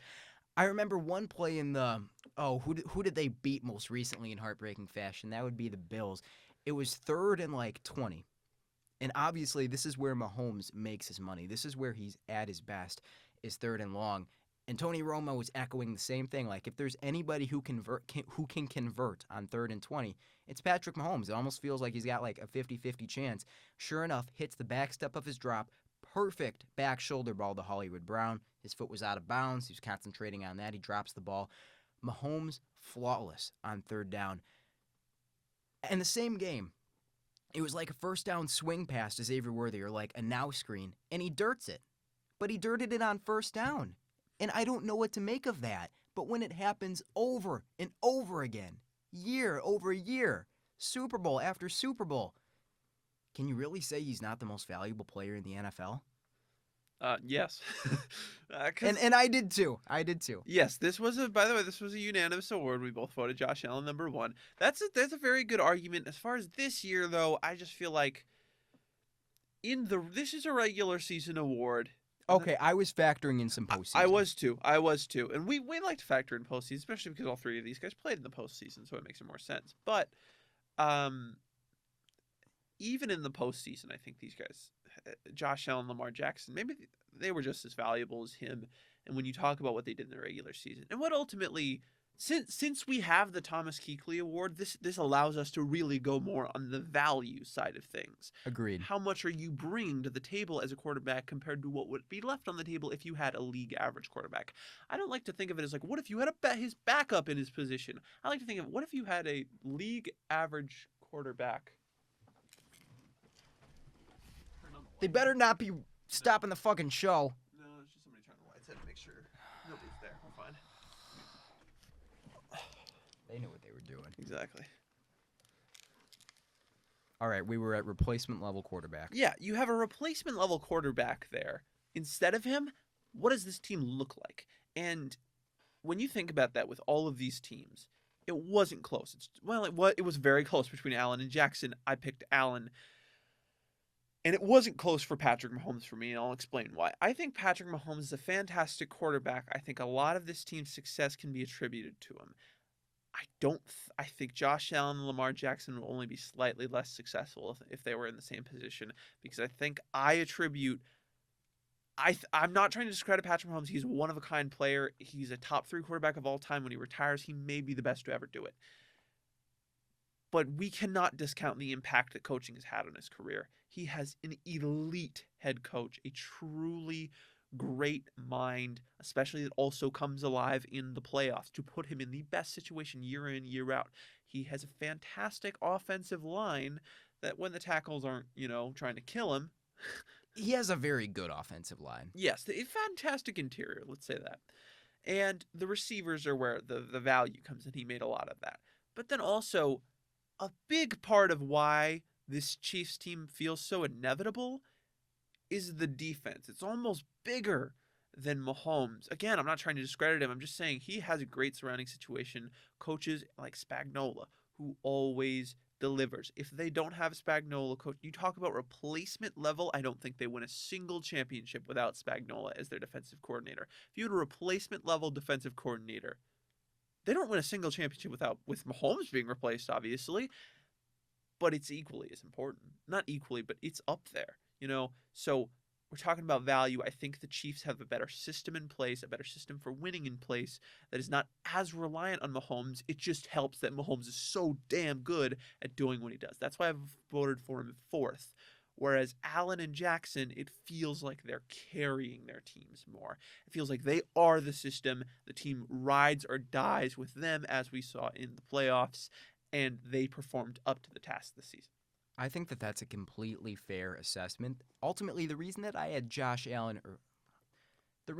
had Lamar Jackson below Josh Allen is because when you talk about what Todd Monken brings to the table, the run game that they had, it all just felt like it was very well catered to what he wants to do. And being able to be the system, that is absolutely a skill. That is absolutely a huge source of value. I mean, for God's sake, he had 41 touchdowns and 4 interceptions? Nuts. He was the least turnover reverse quarterback in the NFL. That's not true.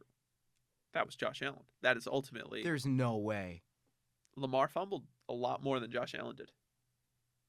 Josh Allen fumbled... I'm sold. Yeah, I voted for Allen MVP, and now I feel better about it. That's what originally I was voting Lamar up until I saw that stat. I was like, okay, well, Lamar does Josh is still turning the ball over more than him. Turnovers are that was just the tiebreaker. It's okay, Lamar threw 4 picks, Josh threw 6. Let's just give it to Lamar because he threw less picks and he threw more touchdowns.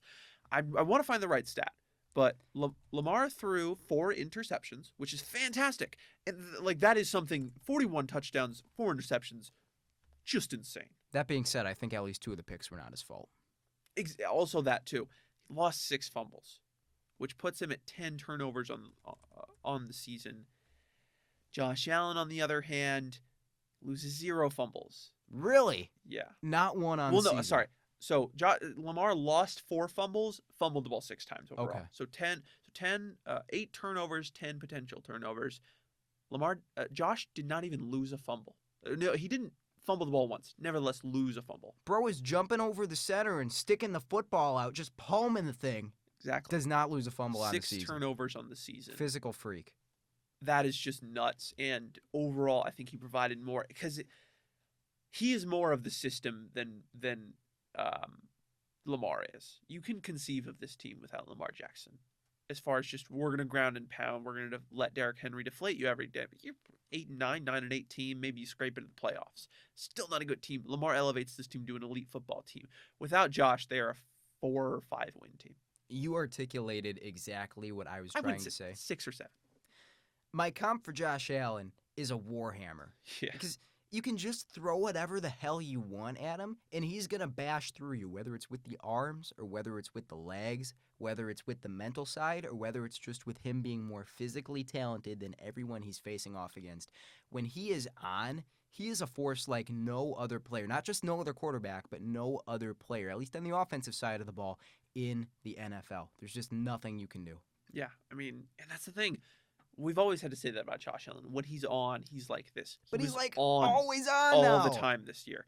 And he is truly an elite quarterback. I think him and Jackson and Burrow are in the tier with Mahomes. I think they are. And some people will say because of Mahomes' postseason success this year, he's still in his own tier. It's like every year you try to put guys in his tier, then they don't beat him. That doesn't matter. Just because they didn't beat him because of the million factors that take place on a football field that a quarterback can't control, that's what decides your quarterback tiers. If somebody tells you that, they're an idiot, and you should not be listening to them. You should turn off the ESPN and listen to an old Balls Talk Sports podcast. You should be doing that anyway, or you should listen to a draft episode that just came out, because surely you won't be watching the ESPN until after the Super Bowl's over, because you will be so fucking bored that you will have nothing better to do than turn on ESPN. Complete side note, by the way. Speaking of ESPN, Stephen A. Smith pulled in the Democratic primary has 2% chance to be the Democratic candidate for president in 2028. By what metric? Polling. Or no, not polling. I don't remember what it was. It was just a poll. That's like, So he polled at 2%. yes. So it's not a 2% chance per se. Well, yeah, okay. 2% of people voted for him. That is wow. That's like And it 2% wasn't too like many. just the public. I think it was like DNC people. Anyway, just a fun stat. Just a fun thing. I just imagine him in the debate, man. Like, Oh, he's gonna cook. he would run circles around these guys. I really want to see it happen. Let's do it. Like, come on, Stephen A. Smith for president 2028. You want to know who BallsTalkSports support? We support Stephen A. Smith. I'm a poli-sci major. Exactly. Pull some strings. Absolutely. SAS for president, just so we can see the debate and see the national conferences after something happens. But anyway, Josh Allen just brought so much to his team. Lamar did too, but I can't conceive of Buffalo without Josh. I can conceive of Baltimore without Lamar. Buffalo's passing offense without Josh Allen would be absolutely putrid. Just on a down-to-down basis, what the quarterback can control, what we traditionally think of as being controllable by the quarterback, hardly exists. And the 20% that does exist is Joe Brady's scheming. And then he opens up the run game as well. He helps create those ISO one-on-one opportunities for James Cook that Cook wins so consistently. I think you hit the nail on the head. You cannot imagine the Bills without Josh Allen. A lot of people were low on the Bills coming into this season. Some people even picked them to miss the playoffs. They underrated the Josh Allen factor. Absolutely. And then one last thing I want to touch on is just Josh Allen's dominance. Lamar is good at avoiding sacks. He is. Like, I feel like we can all say that He's about pretty athletic. Lamar. Yeah. 23 sacks on the season is just a next level stat. It is second lowest for a quarterback who played basically every game. Who's number one? Oh, I wonder who number one was. Watson? It was no, Watson just no. It was not Deshaun Watson. It was not Deshaun Watson. Other end of the spectrum. He's my like bad. he's not even on the first page of the least. Is the He first missed page 50? half. It's 35, and he missed half of the season. So he's not even in the bottom 35 of players who started a game this year, which is nuts. Josh Allen was sacked 14 times this year, man. That's just insane. Like, that just doesn't happen for a quarterback that is this mobile and this good. It just doesn't happen. Josh Allen is the elite at avoiding sacks. He's elite at avoiding turnovers now. He can make the big play when you need him to. The fact is, when you're looking at Lamar's stats, you're looking at Josh. Lamar has the better stats. That's because Baltimore wanted to score more, and they wanted to score more through the air. Buffalo was a lot more content with, we're going to run the ball a lot. We are going to meticulously beat you down almost like Kansas City does. Another reason Mahomes didn't have the stats that he normally does. We're going to beat you down meticulously because we know we don't have the threats through the air to consistently beat you through the pass. I love Khalil Shakir. I think he's a great player. He's not the same player without Josh Allen. Not even close. James Cook is not the same runner without Josh Allen because of what Josh brings in the threat, and he's helped these offensive linemen out a lot, just giving them more margin for error. What he's done for Buffalo cannot be overstated. I do want to give the flowers to Lamar, though. A fantastic year. I think he's probably going to win MVP at the honors. Because he's got the stats, the video game stats. He has the stats, and they're nuts. 41-4 should not be possible unless you're Aaron Rodgers. But this is a guy people were calling a running back 2 years ago. This is a guy nobody was saying. The NFL GMs weren't willing to pay a contract for and pay 2 first-round picks for. You would pay 7 now to get him. It's just like, he is one of the best quarterbacks, not only in the NFL, he's one of the best quarterbacks we've ever seen. He will go down as a Hall of Famer. He will be MV3 by the end of the week, which is awesome. And he deserves this award, but so does Josh Allen, which makes this award really tough this year. To be fair, Lamar Jackson threw more interceptions than any other running back in the NFL. Oh, you're right. What about receivers? Because I feel like J-Mo might have him beat there. J-Mo, and I feel like DK Metcalf, if we're counting the interceptions that he was responsible for, and obviously Kyle Pitts. I feel like Josh should get this just because Lamar already has 2. I know it's a shitty argument, and I didn't vote based off of that. I just feel like, Lamar won one last year that, all right. And at the last second, Patrick Mahomes squeaks it out. Patrick Mahomes wins the MVP. The Super Bowl, we'll briefly go over who won the awards. If Patrick Mahomes wins the MVP, I will do bad things on our Friday show. Victor, you may not like my coaching picks. Yeah, I've seen your coaching picks. we'll see. All right, finalists for the award of Offensive Assistant Coach of the Year. Going to be the Bills offensive coordinator, Joe Brady. We just talked a lot about sticking around for another year. Tampa Bay offensive coordinator now. Jacksonville head coach, Liam Cohen. And Lions offensive coordinator, now Chicago head coach, Ben Johnson. All three of them put together insane years. All of their teams went to the playoffs, and they all elevated their teams very well. Joe Brady, I think, really thought outside the box this year to keep the Bills in playoff contention. The way that the Bills play is kind of different than everybody else. And it's not just maximizing Josh Allen, although having the courage to really lean into him in the running game, because we see a lot of offensive coordinators shy away from letting their quarterback get hit. The Bills are not the same high-flying offense if they don't use Josh Allen's legs. It's that valuable, but being able to get that sort of production out of Khalil Shakir, being able to draw up a strong run game for James Cook, getting the best out of your offensive line. I mean, Spencer Brown and Deion Dawkins both had career seasons this year.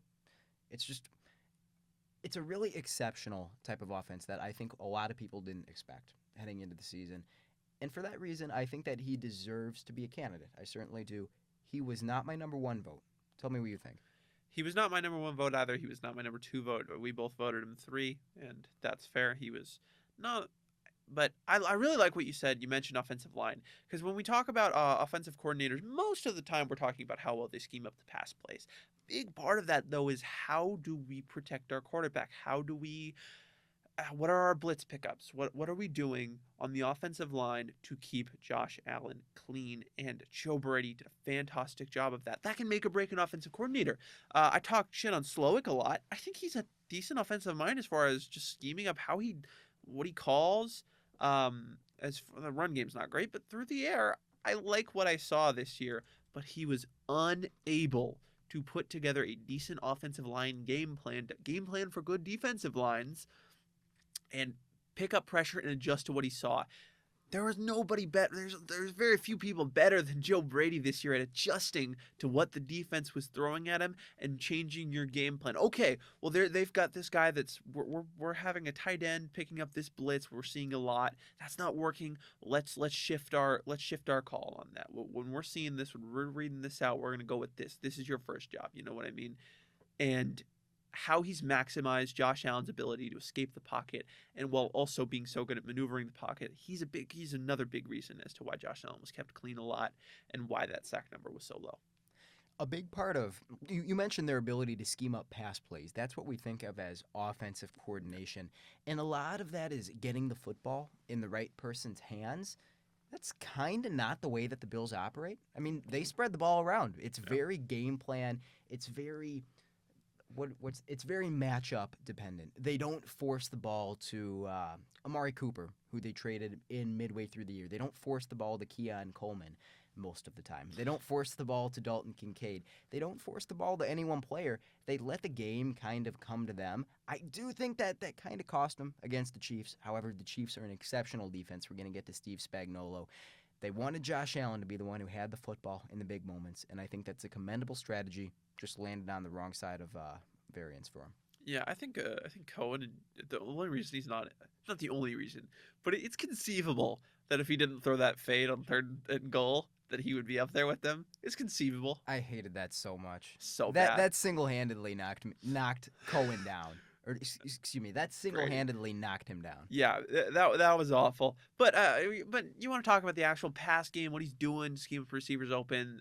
He's not pioneered, but he's really been one of those guys that are hammering the dirty bunch right now, which, motioning a guy into a bunch formation to create a lot of trouble for defenses that use rule-based systems, like especially another guy that we'll get to later, Brian Flores' system in Minnesota, to create a lot of issues for these corners and these defensive backs, and who do I cover in a rules-based system. And in the rise of those kind of cover 6, cover 4 quarters kind of systems that we're seeing right now, he's really been able to beat them a lot. He was able to dissect Detroit's defense in a way that nobody else really was, because he took advantage of that. But also the run game was pretty damn good, and Josh Allen had a day. But it was no small part due to Brady's ability to embrace this new trend in packages and overall just know how to get his guys open and get the ball into the hands of the right guy at the right time. He didn't really put too much stock in the ego of the players because nobody had enough talent to have ego on this team this year. But that's just another thing that I really liked about him. And they were very versatile as well. It felt like they had a very high offensive floor. There were games where they absolutely shredded man coverage, like you talked about, but they also were not by any means weak to zone. Yeah, for sure. Now these are the two big ones. These are the two that we had trouble deciding between: Liam Cohen and Ben Johnson. You want to start off with Liam Cohen? Duval. You do such a good impression of that. Thank you. Yeah, we did our impressions of the Duval on the Coaching Carousel podcast because you're never gonna get to see it. Duval. No, I can't do it. I can't do it with the same kind of upward rise he had at the end. It's Jacksonville, the community, Duval. It's like he lost faith in himself midway through. Like, it was a half send to begin with, and then he was like, shit, I'm in too deep. I'm going to trail off here, but I can't stop all the way. I still got to carry it out. It was just a nightmare. He does seem to have... He's made adjustments, which is what I like to see from my coach. He's made adjustments. Oh, he's been a master of it throughout the season. Things were not easy for the Buccaneers this season. They lost Mike Evans and Chris Godwin. Those players were the identity of their offense. Get Godwin in motion, use him in the slot, use him out wide, let him do work, not necessarily after the catch, but just have him be a really steady force who's moving the chains and separating for this team. And then use Evans to keep defenses honest. Obviously, a big jump ball target, a guy who can beat man coverage, sit down between zones as well. Lost both of them. K. Dotton steps up. I remember Darius Slayton felt like he was consistently open for this team, and that speaks to how exceptional Liam Cohen was as far as coordinating the pass game, but also scheming up a really impressive run game, getting offensive linemen on the move, getting some of the best career run blocking out of guys like Cody Mock and Tristan Wirfs. And also, Bucky Irving. I don't know how much of this to attribute to the scheme. Irving was one of the best running backs in football this year, I thought. I believe he led the league in yards after contact per attempt, and part of that is just nobody can get a hand on him, but getting him isolation opportunities, getting him to the perimeter, if you are going to run him between the tackles, making sure that he's one-on-one with a linebacker, letting him get a crease and take it for a home run. The Buccaneers' offense was consistently a treat to watch this season. That's a great call. I love that. I was going to say that about Bucky Irving. The reason he was so good is because of what Liam Cohen loved to do. I think we talked about this in the Coaching Carousel podcast, but it was adapting not only to what was happening in the game, but to what his players needed from him. And we're going to create a system that is fit to what the players need. It wasn't necessarily the stuff that he ran at Kentucky, right? It was just what the players needed. And he did a great job bringing out the best in everybody, including Bucky Irving. We're going to run a lot of things where we can just get you in space and let your elite athleticism and that wicked jump cut take a hold of it. Because, let's be honest, Bucky Irving isn't one of the best running backs in football because he's always going... He's a nasty player. He's going to lower the shoulder. He's just not going to We don't think he's one of the best running backs in football yet. We'll see. Not yet, but I don't know. He will always be kind of limited due to how small he is. But Cohen limited the limit. You know what I mean? He kept it as quiet as possible so we were able to enjoy all of the best parts of Bucky Irving while quieting the potential concerns, which we obviously don't even know if there's concerns, but that's because of how good of a job Liam Cohen did. And another thing I want to say just real quick is what he did with Jalen McMillan and Jalen McMillan stepping up towards the end of the season was turned so it around. Impressive. Like legitimately one of the biggest rookie disappointments through week 8. And I honestly, even if it was just for a second, I did consider him not nominating for Offensive Rookie of the Year. Really? It was just for a second. I was like, no. Okay. He was clutch for him down the stretch. He was nuts. That game against New Orleans, he had a couple of massive catches. Like, they wouldn't have won that game without him, maybe. And maybe they would have. Maybe they wouldn't have. But he played great down the stretch, and that was a big factor of Cohen getting him open and maximizing his strengths. That's such a great quality to coordinator. Put your ego aside and maximize your players' strengths because they're the focus. Two more things I want to say before we move on. One of them is Rachaad White. He kind of got pushed off the field as it became clear that Bucky Irving is a really, really good player in his role. Before he lost that playing time, I thought he was having one of the better seasons of his career. I've historically been a Rachaad White hater. I think he's one of the worst between the tackles running backs in the NFL. He's also one of the worst outside of tackles. Okay, I should say one of the worst rushing running backs Yeah. in the NFL. A good third down back. I thought this was one of his better years as a rusher. I thought vision marginally improved, and he was running with a little bit more fire. It felt like he was Yes. playing for a job. He was playing angry, and I think that speaks to good offensive coaching. And then Mike Evans, they got him the 1,000. They did. A little bit of a pick play. You could say that maybe the Saints weren't trying as hard as they possibly could to shut that down, but went out there and when it mattered most, which for the Buccaneers was getting Mike Evans to 1,000 yards, got the job done. Absolutely, and that's kind of coach he is. That's kind of how coach you hope he'll be for Jacksonville. It's just like, man, there's a slight chance we could put this game to bed right now, or we can get this guy an award, a record that means so much to him. I'm going to take the risk and get my guy that record that means a lot to him because I'm a player's coach. And that's great to see from Liam Cohen. Mike Evans is absolutely winning the BallsTalkSports most consecutive 1,000-yard seasons award. I think so. I don't know who the other nominees are, but Mike Evans takes it home easily. For sure. We ready to move on to Defensive Assistant Coach of the Year, which was We are a not ready. fantastic pool. We're not? Oh, We oh did- my God. Ben Johnson. Well, we did not even talk about Ben Johnson, and we haven't announced the winner yet. All right. I don't know what we want our segue I guess to that be for doesn't bode well for how you voted. Ben Johnson. Never heard of her. Tell me about it. Well, Ben Johnson, coordinator for the Lions. I think we all know that. One of the most anticipated head coaching hires in recent history, but that's not what we're here to talk about. We're here to talk about his work as a coordinator, and a lot of his recognition comes from the flashy plays. Getting Penei Sewell to throw a pass, getting Jameson Williams to throw a pass. I'm sensing a consistency here. And a lot of it came against Washington when he called the pass for J-Mo to throw, and then he threw a pick, and then the game was over. But that's really not all that Ben Johnson brings. He's not just, I can run the trick play, and that's it. What he does is, again, kind of what we talked about with Saquon Barkley, which is a weird comparison, but it's like, you have a great situation in Detroit. Are you maximizing that? And with Ben Johnson, the answer is unequivocally yes. And it's even harder to maximize a fantastic situation as a coach than it is a player, in my opinion, because coaching, there are so many things that can go wrong. And when you have a fantastic situation, not only is it just hard to bring the best out of everybody, which I feel like he did, but there's a lot of pressure on you, because if you play even great and not elite, people will criticize you. And that's what happened in the Washington game, and I don't think he deserved it. As far as running scheme, I really like what he does. Mixing up power and counter with zone, as far as one of the better multivariate approaches between gap and in zone in the league, and just how he uses personnel, receivers, and running backs to seemingly, there is always the right guy and the right position making the right play for his skill set. I don't know. We can talk about for days about Ben Johnson. We did talk a lot about him on the Coaching Carousel podcast, which you will never hear. If you can't tell, I'm kind of heated about that. But what do you think? You're right. It's not just Penei Sewell throwing a pass. It's not just Jameson Williams throwing a pass. It's Penei Sewell catching a pass. It's getting Jameson Williams to consistently catch passes for you. I think that J-Mo's year-over-year improvement in the way that they've taken advantage of him in this offense, I think that does speak to how good of a coach Ben Johnson is, where, like you said, everybody is in the right role.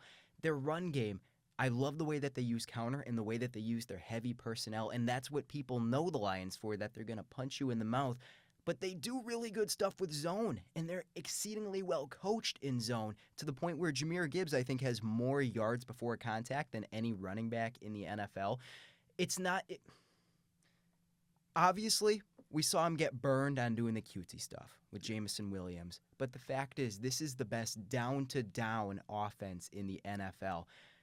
You have all these big, heavy offensive linemen who are going to move guys up front, who are going to succeed in man-gap systems and then get the best out of them in the zone stuff. However, Frank Ragnow, you leave him one-on-one, he's going to have some losses in pass protection. So what do? They get the ball out hot. They make the absolute most out of maybe not a generational talent, but in the role he plays, a fantastic player in Amon-Ra St. Brown, but they're still able to dial up the deep ball. They're able to get the ball to Jameson Williams on a reverse so that pass rushers can't pin their ears back. Defenses never know. Yeah, defenses never know what's coming, and that I think is what makes the Ben Johnson offense so scary. He's going to have to pivot in Chicago. Oh, yeah. Not going to be able to run the same system, but I think he's earned a rare amount of faith that that's exactly what he can do. I trust you can adapt. I didn't have to see it because you didn't have to adapt much because the team is so good, but I trust you can. And it's just like maximizing everybody. There's nobody you're disappointed in this year on Detroit's offense. Quarterback Jared Goff, he clearly brought the most out of a quarterback that I have been on record saying is not as good as everybody was saying. He's not a top 10 quarterback. He's not particularly close to a top 10 quarterback. He's somewhere around the neighborhood of 13 to 15. But Ben Johnson makes you think it. You look at the overall stats and the advanced stats. All of them said before 2 years ago, when Ben Johnson hadn't gotten there yet, they all said average. This offense is average. And then these past 2 years, they've been top 5. So that says everything about him. Nobody's really. Gibbs is playing great. He's getting the most out of him. Everybody in the offensive line has exceeded expectations. Everybody in the receiver room's exceeded expectations. And I love that you talked about the counter because he loves to run that. And that's my favorite run play in football. Counter is awesome. Everybody loved to say on the 7th day, God created power. No, on the 6th day, God created power. On the 7th day, God created counter. I don't know. I do love me some duo as well. That's true. It's hard to beat just the good old-fashioned hard-nosed football. There are more than 7 days, though. You're right. There have been more We than 7 got a days. month worth of run plays. Yeah, exactly. But I love me some duo, too. And you can't go wrong with the classic outside zone. Oh, 100%. Are you more of a C-gap outside zone guy, or are you more traditional wide zone, stretch out that defense? I want my running back to be able to hit the C gap. If the D gap's there, if the out D plus gap is there, take it. I'm happy about it. I think you can get almost as many, if not more, big plays from the C gap because guys aren't expecting it. But it allows you to hit that one cut and run thing that a lot of guys love to do. Plus, it just gives you more margin for error. It just gives you more places to go. And when everybody's running this way, expecting you to hit the edge, you cut it inside just a little bit. Throw all the angles off. You take it to the house. Saquon Barkley liked to do that a lot this year, and I love to see it. You're not running into the sideline as an extra defender. You mentioned that cut back, incinerate some pursuit angles. You know who does that really well is Jahmyr Gibbs. Oh, yeah. Who was absolutely exceptional this season. The last thing I want to say before we officially announce our award winner is Sam Laporta. Fantasy managers were complaining to no end about how he's not producing and how Sam Laporta is a bust and took a big step back in year 2. No, he was blocking. And then teams started to cheat up on him a little bit, not respect him quite as much as a receiving threat. Guess what? Became a much bigger part of their receiving offense down the stretch. He just knows how to utilize talent. I don't even have to talk about Tim Patrick. We already did. Yeah. And if you want to know just a representation of how insane Ben Johnson is as a coordinator, in the Washington game, it was in the red zone. They scored a touchdown. I think somebody was wide up in the back of the end zone. You know what was also happening on that play? Dan Skipper was double covered on a drag route. I know exactly what you're talking about. This man has so much. Defensive coordinators have so much fear of this man that they're telling defensive players. I was just like, yeah, we got to double cover the lineman and leave Jameson Williams wide open in the back of the end zone. That seems like the safer move. That's how just absolutely batshit crazy he is. Have you seen that picture of Calvin Johnson stuck out there on a perimeter in like the fade situation, and he just has cornerback to his left, cornerback to his right? They could do that with Dan Skipper, and it would generate that result. Because you know the ball's going to him. Except you'd have the safety shaded over top as well. Of course. Yeah, you'd have to get 3 guys. So, who took it home? Well, the winner by split decision is Ben Johnson. I voted Ben number 1, Liam number 2, Cohen number 2. You voted Liam Cohen number 1, Ben Johnson number 2. We decided before this segment to just go with Ben Johnson overall. But he is the winner, but it is by split decision. Got to give credit to Liam Cohen. Fantastic season. It was so close. It's making a solid situation great versus making a great situation one of the better offenses that the league has ever seen. Absolutely. All right. We've talked about offense too much for my taste. I think it's time for to the talk about defense? some defense, some defensive minds, some defensive schemes. There's been no hotter mind than our first finalist, and that is Brian Flores of the Minnesota Vikings. We've also got his counterpart in the NFC North, Detroit Lions defensive coordinator Aaron Glenn, and the man who will not be denied the playoff performer, Kansas City Chiefs defensive coordinator Steve Spagnuolo. Those are the 3 finalists for the defensive assistant coach of the year. Do you want to start it off? Where do we start here? This was such a deep class of defensive assistants. There It were was. like 7 guys who legitimately deserve consideration. I feel like I should say all the nominations too because this was so close. Jesse Minter, Vance Joseph were both nominated, and neither of them made it. I can't believe Vance Joseph did not make the top 3. What was nuts is we'll see how voting played out in a couple of minutes. But Vance Joseph received both of our third place votes, and he did not make the top 3. I ruined it again. No, I ruined it too, though. That's the thing. That's what happened. We both ruined it in separate places. We'll get to that in a second. Let's talk just briefly. Minter did great things with Los Angeles this year. Vance Joseph did great things with Denver this year. And then finally, my nomination was Chris Shula from the Rams. Do you want to do like a quick montage of the defensive breakouts for the Chargers and the Broncos, who I think are head and shoulders above everyone else? There's so many of them. You got Poona Ford, Elijah Molden, Dyad Henley, Cam Hart, Tarib Still. I was going to say Tarheeb Still. Nick Bonito, I would say, was a breakout. Zach Allen. For sure. He was playing good before, but this was a jump. Zach Allen I considered for most improved player, but he was already playing good. He just went to elite. So Fair game. Good to elite versus average to below average to elite is a different thing. Brandon Jones, you say that's a breakout? Yes, he was good in Miami, but Joseph brought the most out of him. I'd say Riley Moss as well. You have to. I'd say, well, I wouldn't say him. Nobody in the linebacker room. So what is that, like 9? Yeah. True breakouts, like okay to solid player to great player. Unbelievable. There's a reason that when you were looking at all of these in the preseason roster rankings, Broncos and Chargers were so low because it just didn't look like they had much talent on the roster. But then these defensive coaches come in, they had been there, but Joseph had been there for a year, but he had been working on it. And Minter comes in this year, and they do so much great work. And defenses, without those defenses, they would not have made their playoffs, respectively. 2 great coaches. Minter probably looking to take a head coaching gig next year if he can get one. Did not get an interview this year. Not surprised. First year doing it, he needs a couple of years more experience. Vance Joseph obviously already failed in Arizona, but 2 great defensive minds. And then Shula, he turned scraps and rookies into a playoff caliber defense. Absolutely. We both ranked him 6. That's how good this class is. But Shula's so good, man. Another guy that I think will get head coaching looks in a couple of years. He's got the name. Oh, yeah, absolutely. The name doesn't hurt. But the finalists, these guys were just on a different level, man. You talk about, you had Spagnuolo as, I did not nominate Spagnuolo, but you did. Did you talk about him? Sure. I hope I didn't vote for him number 1 here. I was close because I don't think any defensive coordinator in the NFL knows how to dial up a big play when it matters most. Kind of running the base stuff and running it well all game, and then when you have that key third down, you send the cornerback blitz and you confuse the opponent's protection rules and the play is dead on arrival. That's why they're so good in the playoffs, because they've had the defensive roster talent, but Spagnuolo just squeezes every ounce of kill the drive at the right time out of it. Some of the stuff they do with defensive back blitzes in general is really impressive. Like the way that they've kind of made the most out of Chamari Connor in the slot. Not a particularly reliable player, but they've done good work with him as a blitzer. They've let him play fast. They've let him interfere with passing lanes without leaving him in too many one-on-one situations. Trent McDuffie kind of just sustains himself. Like, Trent McDuffie is Trent McDuffie. But Leo Chenal, where do I want to... Because one of my takes for the Super Bowl episode is going to be like they should use Leo Chenal more, and I think they might just kind of like base with 3 linebackers in that one. But just having Leo Chenal sitting around and deploying him in a role where he can be one of the most efficient run defense linebackers in the entire NFL.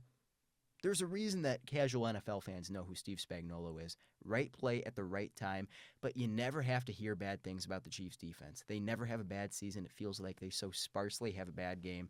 It's kind of like Kansas City as a whole, and I really think there's something to be said for that. Absolutely. I mean, he's a fantastic defensive coordinator. Arguably, he's the best in the league. I didn't vote him that high this year just because overall, this defense did play well. It was just, I feel like we saw more from the other guys. I wanted to give them recognition. It is a little bit of fatigue. They did, like, 10% less with like 40% less on the roster. Exactly.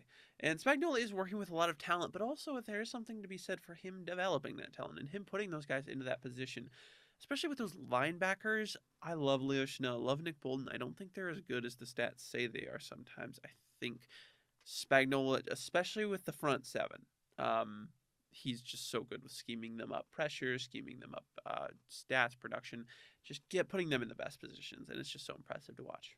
This is a really good defense, and their best edge rushers are Mike Dana and George Karlaftis. Don't talk down on my boy George Karlaftis. I love Yoros Karlaftis. I loved him coming out of Purdue. Just plays football the right way, man. Exactly. There's nothing not to love. Exactly. This is a guy that's going to set the edge, and this guy is going to hit you in the chest. Absolutely. Karlaftis is a fantastic player. And that's the way the Chiefs play defense. He fits right in. It is. He's kind of that Chris Jones archetype of, well, you know what? I'll play the run defense, but I'll just also run through. And George Karlaftis is not Chris Jones, but he's just like, I'm willing to do whatever, and I'm going to be good at it. Having Chris Jones, who can just like that helps wreck any lot. offensive tackle and split double team, or any offensive guard and split double teams, that certainly helps. He's the piece in this defense where you don't need to do anything with him. You just put him on the defensive line and let him use a variety of pass rush moves to terrorize opposing quarterbacks. Yeah, I wanted to talk about Chris Jones for Defensive Player of the Year, but he's just such a great player as far as he doesn't need to win with anything other than athleticism, but he's still one of the most technically refined pass rushers we've ever seen. And he can stop the run. So I and he's never been the best defensive tackle in football, except for arguably right now because of, again, that guy in Los Angeles that played there for 10 years. Unfortunately, also, let's take a moment, rest in peace. Well, not rest in peace. Let's take a moment to pour one out for our boy who would absolutely be in the Defensive Player of the Year conversation if he had not gotten injured, Dexter Lawrence. And Aiden Hutchinson. No, what? This is my first time learning Dexter Lawrence is still alive. Two guys that definitely would have been in the Defensive Player of the Year conversation and the Thomas-Kuechly conversation, Aiden Hutchinson and Dexter Lawrence. What could have been? Aiden Hutchinson's trajectory against a lot of backup tackles, but still, may have been the best season in the history of American major professional sports. I mean, if he kept that up, yeah. I mean, he would be receiving the Thomas-Kuechly Award tonight. Like a 50% true pass set win rate. Just nuts. Numbers that we have never seen before in the history of the NFL. Like, I had to imagine that was what watching Lawrence Taylor was like. I think that was probably a step above Lawrence Taylor. Well, I mean, Lawrence Taylor, he was playing against... I was going to say Lawrence Taylor went up against real offensive tackles. He went up against the Joe Jacobys of the world. And he was still tossing them aside. So, I mean, Lawrence Taylor was a heck of a player. Anyway, the other two guys, the NFC North guys, Brian Flores and Aaron Glenn. Let's talk about Aaron Glenn. Talk about making the most with very little. He made the most with a lot early on in the season, and then he made the most with very little later on in the season. It's very rare that you get to see a guy do both in the same season, and Aaron Glenn did that. There was no black mark on his resume this year. He was a great coach through and through. Really, obviously, it's rare to see a guy that is an elite culture guy, but also an elite scheme guy. Just a guy that knows what he wants to do. I'm going to run press man on you. I'm going to hit you. I'm going to be more physical than you. Can you beat that consistently? Can you outwork my guys who I know are going to outwork you? He trusts his guys to outwork him. He trusts his guys to out-physical him, to play the game better, and his guys come through for him every time. And there's something to be said for that. So maybe he's not as schematically inclined, and he's not the schematic genius that Brian Flores is. Not saying he's not a schematic genius, not saying he doesn't do wonderful things in the back end, but there's something to be said for that guy that gets guys to play better because of that hope, that want to play for him that he instills. That's exactly what I was going to say. It's a tried and true scheme. We know it works, but the ability to have player after player after player step up, I think that he's the best defensive culture coach in the NFL. When Aiden Hutchinson, this team's bona fide number one pass rusher, goes down, do they lay down and die? No, not even close. Instead, Aleem McNeil becomes one of the best pass rushing interior linemen in the NFL. And then they heartbreakingly lose Aleem McNeil. Levi Onwuzurike, right? Or is who's the guy in Dallas? That's Osa. Yeah, Yeah. no, it's Onwuzurike. Levi Onwuzurike steps up for them. They traded in Zadarius Smith midseason. We make fun of him in run defense because he misses like literally half of his tackles. He got pressure for them. The linebacker room, they lost their top 3 or 4 guys at one point in the season, literally starting players off the street. I don't remember who they were playing, but it was like a Thursday night game, and I had heard of neither of the starting linebackers, didn't have to worry about them all game long. They just took punch after punch, and this defense answered and answered and answered until it couldn't. Until they went up against one of the best offenses in the NFL. I mean, what are you going to do in that situation? He maximized a roster that by the end of the year had virtually nothing. They just continually played up. Yeah, absolutely. And you heard me, and I will repeat it again for those who might have thought I misspoke or forgot about the Washington game. He had no black marks on his resume as a defensive coordinator. That game against Washington was incredibly called. He adjusted everything. They just didn't have guys. They ran out of gas. Brian Branch got hurt in the first quarter. And if there was anything left that was holding that team together, he's not Superman. He's not Spider-Man holding the ferry together. He can't do that. He can't go out there and suit up for him. He might be able to, but he's not legally allowed to. He was putting the pads on. Exactly. I mean, he would have if he could have. If Goodell would have let him go out there, he would have put the pads on and hit guys for his team. I don't blame that on Glenn at all. Just like I don't blame that loss on Johnson at all. Have we, man? We're gonna look back on this system as like the Washington 2013 graphic. Because Engstrand's now the OC in New York, and if he works out there, then, oh no, we've got like 3 head coaches from the same season. And then Terrell Williams is the DC in New England. If he works out there, make it 4.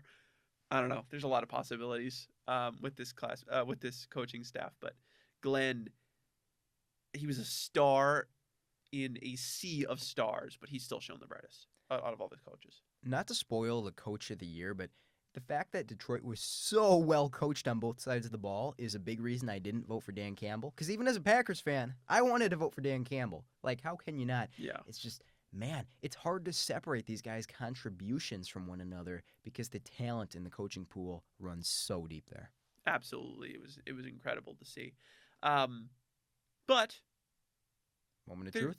There is still one more guy, and there's still something to be said about scheme and defensive masterminds, and I don't think that qualifies better for anyone else except Brian Flores and the Minnesota Vikings. The dude's just a defensive psycho. He's kind of playing his own game. It's kind of like watching the Vikings, particularly early in the season, because he does adjust when teams start to kind of work around his schematics and learn ways to beat it. He will get more traditional, and he will do the stuff that's been done before, that ability to pivot and then hit teams with things that, oh my God, the ability to pivot and go to stuff that's worked out at other times in your career, but that teams aren't expecting for you. And then when you're so good and so experienced running so many different styles of defense that offensive minds don't know what they're going to be getting and they don't know how to game plan, that's one thing. But when you see that like quadruple mugged up look with everybody at the line, it's like, is this still American football? Are they trying to block a field goal? Like, did he press the wrong button on the play selection scheme and came out and field goal block? What's going on here? And that's exactly how quarterbacks seem to react to it most of the time. I mean, exactly. Like I was literally just thinking about this. There was one play this year. I was like, there's a lot of players at the line. Hold on. Is he running 9 players at the line against a 3-receiver set? That's exactly what he was doing. And they got the sack. I mean, it was insane. Oh my God, what Brian Flores did this year with pressure was nuts. And then what he did on the back end was equally as nuts. Obviously, learned a lot of that quarter system. He used the safeties in a way that I really haven't seen used much, as far as the whole point of quarters is to get leverage in every position possible. But with the safeties, with Harrison Smith, we're going to bring them down on occasion. Whenever you look at Brian Flores' pre-snap look versus wherever the players are, half a second later, it's almost never what you expected it to be. And he's got that element of surprise to it. And then you add the pressure, and then there's just so much confusion. it's got to be like Vietnam for these guys, these quarterbacks. It's like, what are you supposed to do? And then the offensive line is just like, who am I supposed to block, man? There's 9 guys at the line. There's a slot receiver uncovered, but somehow I forgot who. Blake Cashman is going to track that slot receiver down the field. Who am I supposed to block, man? These guys, there's a lot of rules-based blocking systems for offense. And it's like they get so confused too. So he's just messing with these guys' heads, psychological warfare out there with Brian Flores' defense. 31 defensive coordinators in the NFL are playing an odds game. They know that these are the tendencies of the offense that they're facing, and these are the coverages that tend to work against them, and they're trying to put the right coverage out there against the right offensive concept the majority of the time. Brian Flores is different. He operates with the assumption that he knows exactly what you are going to do, and he is going to force a negative. He is dictating on defense. The quarterback walks up to the line against that ridiculous look. He's traumatized because he's gotten sacked 3 times already because they dropped the right guy into his hot read spot and he didn't have anyone to throw to. And he says, okay, this time it's going to be different. Hits the back step of his drop and he sees an open receiver sitting down in space. Ball comes out. Oh, fuck, it's Andrew Van Ginkel from the other side of the formation. It's a pick 6. How did this happen? I can tell you, Sam Darnold is really lucky Brian Flores is the DC of his own team, man. He would have the worst game of all time if he went up against him. I just cannot. This is why he lost the job to J.J. McCarthy, and then J.J. McCarthy went down, because Brian Flores was calling plays against him in practice. Victor, I'm going to, completely level with you here. I was, almost going to name a name of a quarterback walking to the line, like so-and-so walks to the line, and I was going to say Sam Darnold walks up to the line because it's just the perfect fit. It is. Sam Darnold is the quarterback who gets victimized by Brian Flores. I wasn't even thinking that they're on the same team. He is so lucky. He is, man. If they had met, if that had been Brian Flores instead of Aaron Glenn, if Brian Flores had seen what Aaron Glenn had done, and then he was defensive coordinator for the Rams, that would have been a fucking massacre, more than it already was. That would have been something that we just don't even speak about. That would have been like the Malice at the Palace event, what he would have done to Sam Darnold. Like, oh my God. That would have been every game of Ryan Leaf's career. Oh, yeah. All right, you ready for the winner? Yes, sir. All right, the winner of the Defensive Assistant Coach of the Year is Brian Flores of the Minnesota Vikings. This was, you voted him number 1, and you put Spags 2. I did vote for Aaron Glenn as my Defensive Assistant Coach of the Year, but I did vote Flores too. You voted Aaron Glenn as your 5th ranked guy, so that was the tiebreaker. Flores wins it, a deserving winner. What he did, I feel like we outlined that very well. But yeah, Ben Johnson and Brian Flores. The fact that 3 of the 4, there were the top 2 of both coordinators, 3 of them are in the NFC North. Were.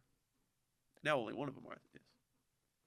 And we're going to talk about a few more NFC North guys in our Coach of the Year conversations, and Matt LaFleur, who is a stud of a head coach, is not even one of them. He isn't. So I'm going to lay out the nominees for you, and then we'll do the finalists, and then we'll do it. You did not have Matt LaFleur on there. We had the same 4 nominees. We had 4 of the same, which I believe were, let me find it, sorry. We had Jim Harbaugh, Kevin O'Connell, Dan Campbell, and I'm not looking at the list right now. Hold on. I got it. Yeah, we had Kevin O'Connell, Dan Campbell, Sean Payton, Jim Harbaugh, all the same. You picked Andy Reid as your 5th nomination, and I picked Matt LaFleur as my 5th nomination at first. And then I realized I forgot about Sean McVay, and I put him in. Just barely kicking out Matt LaFleur, because I love Sean McVay. He was my number 3 vote. Actually, for a guy that I forgot about, that's insane, but he was my number 3 vote, to put into perspective how much of a great job I think Sean McVay did this year. But we're going to try to limit this. We were already insane on time. Try to limit this to the finalists. It's only 2.5 hours. Yeah, you're right. We can talk about the other guys. But the finalists for the Coach of the Year award are Jim Harbaugh, coach of the Los Angeles Chargers, Kevin O'Connell, coach of the Minnesota Vikings, and Andy Reid, coach of the Kansas City Chiefs. Where do we start here? Let's start with Dan Campbell, who did not make the list. As we said earlier, I feel like everybody's going to talk about Dan Campbell as coach of the year favorite. He might win it. I think odds on favorite is KOC, but I believe it is KOC, yes. but Dan's definitely Campbell's number 2. He didn't make it because I think we both we both voted for him decently high, but well, you didn't, but I voted for him decently high, but he did not make this list ultimately because neither of us were like, it's great to be a culture guy, and he's a great game manager. I was going to say the game management is top notch. He's a great game manager, and he's a fantastic situational play caller and the guts to go forward on fourth down a lot, even when it isn't necessarily the right decision. According to analytics, takes a lot. So he's a great head coach. It's just these other guys, they might have showed a little bit more as far as doing all of that, plus being able to, plus that scheme. Just because Dan Campbell doesn't do that, it's not like he should be knocked. He's making the most out of it. But when you've got such an incredible surrounding situation, such legendary coordinator, such a great team, you're doing a lot with a lot. But these other guys who were nominated are doing a lot with less. Talk about a tone setter. Obviously, Dan Campbell has created the strongest culture in the NFL in Detroit. However, I do think that he had a lot of help from the coaching staff that he did largely bring in. In his first year, Jim Harbaugh with the Chargers, he's changed the game in Los Angeles. It's the identity of the LA Chargers has done a complete 180 from softness and underperformance and choking when the lights are on to being one of the toughest, underperforming. Just, I think tough out is the right way to put them. That's a great way. They virtually never make it easy on you. They're going to get the most out of what they've got every single game. Now, that being said, the playoffs. I don't really know what to make of that because that was a different version of the Chargers that we had not seen all year. They consistently battled. They consistently hung on to leads late in this game, and it just felt like the wheels fell off there. It makes me a little pessimistic for year 2, but considering what he got out of this team's roster, which was consistently thought of as, bottom 5 in the NFL, making them a playoff team, making them a super reliable team that beats the bad teams almost every single time. What were their 2 games? What were their 2 games against the Raiders this year? Ooh, surely they weren't pretty. I mean, combined margin of victory of 40. Yeah, because they beat them. They pulled away in the 4th in the last week of the season. I don't remember their first matchup, but I don't think it was close. I think their second matchup was a blowout. No, it was the last week of the season. It was blowout. They pulled away. It was like a 21-point game. Oh, I remember that. I remember that because that was my pick of the week against the spread. Getting some sports betting in there because why not? I'm a terrible person. But you can only get so far when you're relying on Tarheeb Still and Cam Hart in the secondary and a young offensive line and so on. I'm not going to put that against Jim Harbaugh.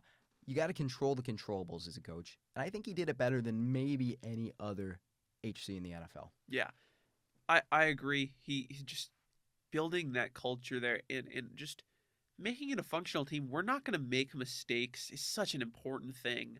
Being obviously that motivator that he is. I mean, who's got it better than us, right? That's a big factor, but also just not making mistakes, playing mistake-free football, penalty-free football. That is something that an experienced head coach can instill in a team. That is what Harbaugh did in his first year. Now, technically, he did not call plays on the offense. That was Greg Roman, and you could tell in some areas.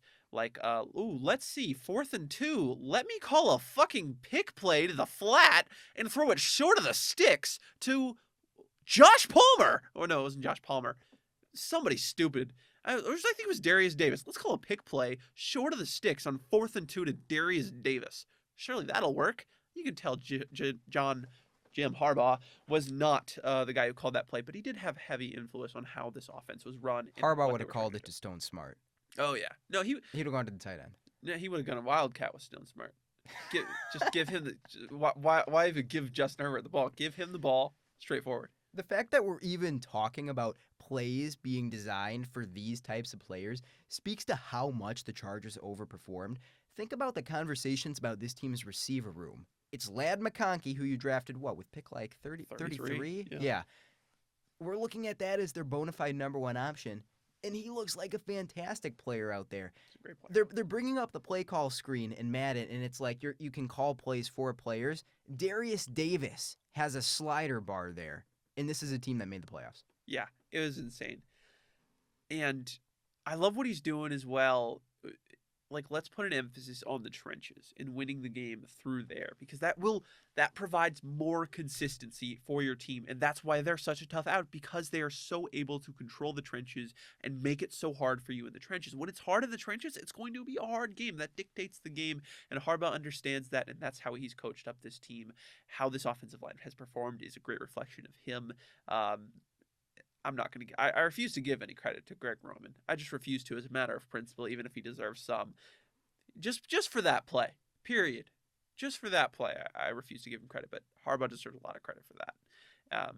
What we've seen, and another guy that just brings out the best in his team. They want to play for him. Joe Alt was one of your nominees for Offensive Rookie of the Year. He was. And I completely understand. I think he was the best rookie lineman in football, right? Is there an interior guy missing? I would say so. I would say he had. I would definitely say so. COTY was good, but I would say Alt was better. Zach Frazier was good for the Steelers. I still think that Alt I is think a cut Zach above. Frazier slightly overrated. That's fair. But he was still good. I was like, why are we talking about him as a Pro Bowler? We should not be talking about him as a Pro Bowler. Did I talk about him as a No, Pro no, no. Bowler? Some people have. Okay. Some people are like, oh, you had a Pro Bowl Mike Tomlin turned Zach Frazier into a Pro Bowl caliber center. No, he didn't. I thought it was a take that I had him even in consideration. Okay, that's interesting. I'm surprised. No, that it was probably people somebody thought that. stupid, but some people vastly overrated. Some people vastly underrate him. Either way, Alt is number one in Alt rookie is number offensive one. lineman. It is a culture shift. The trenches are paramount. We saw that on the defensive side as well. Fantastic all around. and everybody talked about this stuff. So it was like, oh well, in the game against the Texans, oh well, you don't have any receiver help. Well, that sucks. You drafted Joe Alt over Malik Neighbors. I don't think they regret that. Not You've got at all. probably a Pro Bowl All-Pro tackle for the next 10 years. That's not that's like, out of the wrong decisions they've made that this year, that doesn't appear on the list. Like, not even close, man. People tend to overvalue skill positions and undervalue the trenches. That's why they'll say that. But Harbaugh overvalues the trenches, arguably, and undervalues the skill positions, arguably. But I'd rather overvalue the trenches, because that will always keep you in games, and it seems like you can always try and go out there and find a skill position, not quarterback, but receiver or running back. There'll always be a guy out there. There's not always a starting caliber offensive lineman out there. We got to have the Jamar Chase versus Penei Sewell fight all over again. Oh, man, we do. To be fair, though, I think that one worked out for both teams. Well, that's just it. It can work out for both teams. Yeah. You're not unhappy with what you did. No, and Giants are happy with mid-league neighbors, but, I mean, not happy with being 3-14. I think there's something to be said. You know who made the playoffs this year? That was the Lions. You know who made the playoffs this year? That's the Chargers. Trenches are important, folks. They are. All right, on to the second nomination for the second finalist, Kevin O'Connell, coach of the Minnesota Vikings. 14-3, a team that was odds on, not favored, not one of the 7 favorites to make the playoffs in the NFC this year. I mean, I don't put much stock into what people were favored to, what Vegas favored, but man, we're taking the second best record in the NFC. We're looking like it, and I think it all stems from what KOC did. Made Sam Darnold look good. Yeah. Is that enough to give him the award right now? Yeah. So there you have it, folks. That's the show. No, I mean, he made Sam Darnold look good, and we saw how bad Sam Darnold could look when things aren't going his way. But KOC did his absolute best to shield him. Another guy that I don't think he has a black mark on his resume, even for the Detroit game, even for the Los Angeles game. I don't think that was his fault. I think that was just the collapse of a Jenga tower that had plenty of pieces missing, which were all the time Sam Darnold was pressured. And then Aaron Glenn took a fucking sledgehammer to that the first time he ran cover 0 2 plays in a row. And there's nothing you can do there with a broken up Jenga tower. I feel like it's kind of hard to discern how much KOC did for this team. Because obviously it's a lot, because you saw the results. You saw this be a consistent offense with Sam Darnold, not just one with high highs. However, having Justin Jefferson helps. Having a good offensive line in place helps. Aaron Jones, not Packers Aaron Jones, still a solid run game. I think he did some very good work scheming up the run game, being willing to get under center, run a lot of play action, and control the script. I love that. I think maybe my favorite thing is what they did with Jordan Addison. The way that they used him downfield, got him a lot of free releases. He was an explosive component of this offense, a vertical receiver that you could really lean on. felt like a touchdown every game in a way that maybe you don't get from a Jameson Williams. They were able to get vertical very effectively without sacrificing the down-to-down stuff. Absolutely. And another team that had some injury issues, but they were always able to just keep fighting offensively. You lose your franchise left tackle for the season. And first of all, you have the ability to go out there and replace him and get him playing with the team well. But second of all, that doesn't lose confidence. And again, the biggest feat for why Kevin O'Connell deserves to be a finalist here is what he did not only with Sam Darnold, but Sam Darnold's pocket presence and how he acts in the pocket. That has been one of the biggest things that I've been talking about all year. It's just, it is a completely new man. That was Darnold's worst trait. He has no clue what was happening back there. He could not run an offense when there was pressure. And this year he's been able to step up into the pocket, make a man miss, keep your eyes downfield, hit the play with a man in your face. Kevin O'Connell, I think, deserves a lot of credit for that. And not only just that, getting Darnold to that place, but putting him in the best positions possible with the protections. We know where you're not great at. You could tell throughout the season. Now that you go back and look, I went back and looked at another game. I think it was the first Detroit game. I was like, because Darnold got beat. He got hit with interior pressure a lot, and that was hurting him. KOC is really hammering home. You want to beat us around the edge? You can try and do it. We've got Therasaw, we've got O'Neal. Try and do it. You're not beating us in the inside. You're not beating us on the inside because he knew Sam Darnold, that was his weakness. He's astutely aware of everybody on his team, where their deficiencies are, where they excel at, and he was able to make the most out of it and bring this team to a place they didn't think they would be. Even if it does end in a disappointment, I don't think that's on him, and I don't think that's on Flores. I don't believe we mentioned that. Definitely not on Flores, that game, but I don't think that's on him either. I remember watching a play where Sam Darnold was in the green and white, so you know that things are going to get ugly. Yeah. And he sacks himself. Oh, boy. Like no pressure. Maybe a guy flashed an arm open for a second, and Darnold is just kind of retreating in the pocket, and he starts looking around, and then he loses balance and falls on the ground, and the play is dead. Classic Daniel Jones. He gets up, and there is I think he got touchdown. Come to think of it, actually, yeah, he must have gotten touchdown by an edge rusher. There is no one else within 5 yards of him. It's been an ascent since then. No more Sammy D sacking himself in the pocket. It's almost pretty. Oh my God, it's almost pretty to watch the way he moves now. It's night and day. It is, and overall his game has come along so far. But it's not just that. Obviously, the run game was very efficient when maybe it shouldn't have been, and you got a lot out of an interior that didn't have that much talent. Garrett Bradbury and Ingram starting for most of the year, so Yikes. And I was a big Ed Ingram guy coming out of the draft. That was not the best take to have. But he got the most out of that interior, which was really impressive. The fact that they were able to shield Darnold from the interior pressure for so long, even when hyper-focusing on it was so impressive. He's a great coach. And you got your guy for a long time. Another guy from the Sean McVay tree, may I add. This is actually a win for Sean McVay. If KSC wins this award, Sean McVay wins this award too. It's all wins for Sean McVay. Yeah, you can't lose if you're a Sean McVay lover like me. So you were talking about having a head coach who's going to be really good for you for a long time. Kansas City has their man. Because he's never going to die, because he's Satan. Correct. Okay. I'm trying to think of the scenario where Patrick Mahomes and Andy Reid stop playing together. And I think it's when they get sick of winning Super Bowls, like when you kind of just end a Retro Bowl save because you've won it 25 times in a row, and it's like, this is kind of boring. Yeah, all the guys that drafted are gone. It's like, why am I here? It's just all generic faces. Exactly. Man. I think they both disintegrate.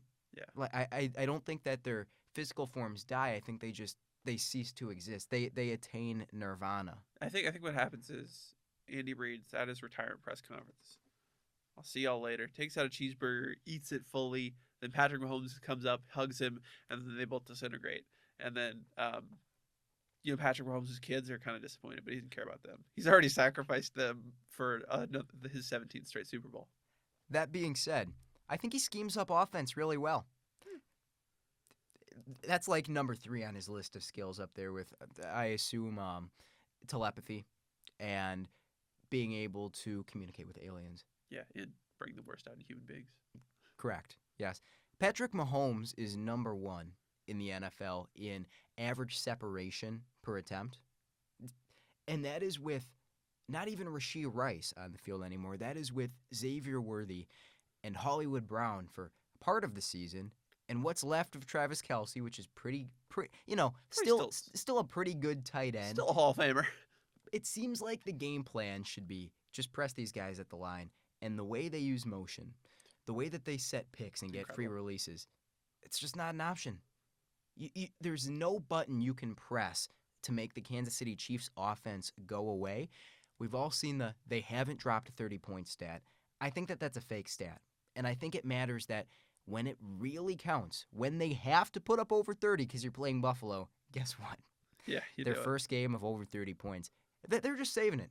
They control time of possession. They call the big plays when they need to. They turn it on when they need to. I think Andy Reid is the most valuable head coach in the NFL. That is fair. That is why I didn't give it to him, though. That is why he was number 6 for me, because he saved it. It's fair. You know you're going to be in the playoffs. These other guys don't have the luxury of saving it, so they put it out. Play in, play out, day in, day out. Didn't see that from Andy Reid. There were some times where he clearly phoned it in. I mean, it's fine. You know you're going to be 15-2 and go into the playoffs. You know that. And there is no Patrick Mahomes without Andy Reid. I'm not denying. When Andy Reid is pulling in his bag, most valuable head coach in the league. But we're talking about coach of the year, regular season, what you did for your team, and even playoffs. I did not vote for Andy Reid. But that's just why I value from a coach of the year. Man, this isn't necessarily the most valuable coach. Just like what coach had the best season? What do we like most? It's also hard to say best, but that's why I didn't give it to Reid, because there were a couple times where it's like, I mean, what the fuck was that? We could have done a lot more with that. This game should have been over by now, and it's not, because we were doing some suboptimal things. Also, it's like, he's not a bad game manager, but there are some lapses sometimes where we're like, I feel like a Madden player could have made that decision and you didn't. So he's a fantastic coach. Gold jacket will be fitted for him very soon. Hopefully soon. Hopefully he retires. Please leave, Andy. Please get out of my division. Please, I hate you so much. He's a good guy, and he's a fantastic head coach. And we always talk about Spags as a big game head coach. Andy Reid is a big game head coach too. I think that your body of experience with the Chiefs in the regular season is being overruled by that one game where it was Carson Wentz starting against the Broncos. No, it's not. I know. I'm mostly worried about, okay. Oh no, what was the game? How did Carolina's defense get a stop on them? I mean, they won that one 30-27. They did score a lot of points. They put up plenty of points. They did. But that was one of the games that was like, they scored the most points, but this was one of the worst offensive performances we've had all season. So I was like, what are we doing? They wanted to lose that game, but They Patrick Mahomes went into one drive mode, and he's like, oh, why am I throwing all these great passes? Why am I extending plays and converting third downs? We're trying to lose. We're trying to make people not scared of us and sneak up on them. They can't do it. Andy, if you had I would have voted for you if you had given Bryce Young the ability to say, yeah, Bryce Young walked was it in Carolina? I think it was. I think it was, yeah. Yeah. Bryce Young, Chiefs come to Carolina, and Bryce Young demolishes them, takes the big upset win. If you had given me that headline, Andy, I would have voted for you. But you didn't, so I'll forever hate you. You're spiteful because I'm pretty sure you picked the Panthers to win that game. I was almost gonna, though. That was my take. I was like, I think it's going to be a really close game. But it wasn't. I mean, no, it was. I was right. I did not pick them to win, though. I did not vote for Andy Reid, but it's still possible he won head coach. He's a culture setter as well. I think his culture is unique because when everything is that stable and you have Patrick Mahomes and you have Chris Jones and you have Travis Kelce, you don't need to necessarily get guys to play with fire, but he's a player's coach in the right way. It feels like they also have a history of taking players who have been problematic and having them not be problems anymore. Except for Rashee Rice, Except for Rashee Rice.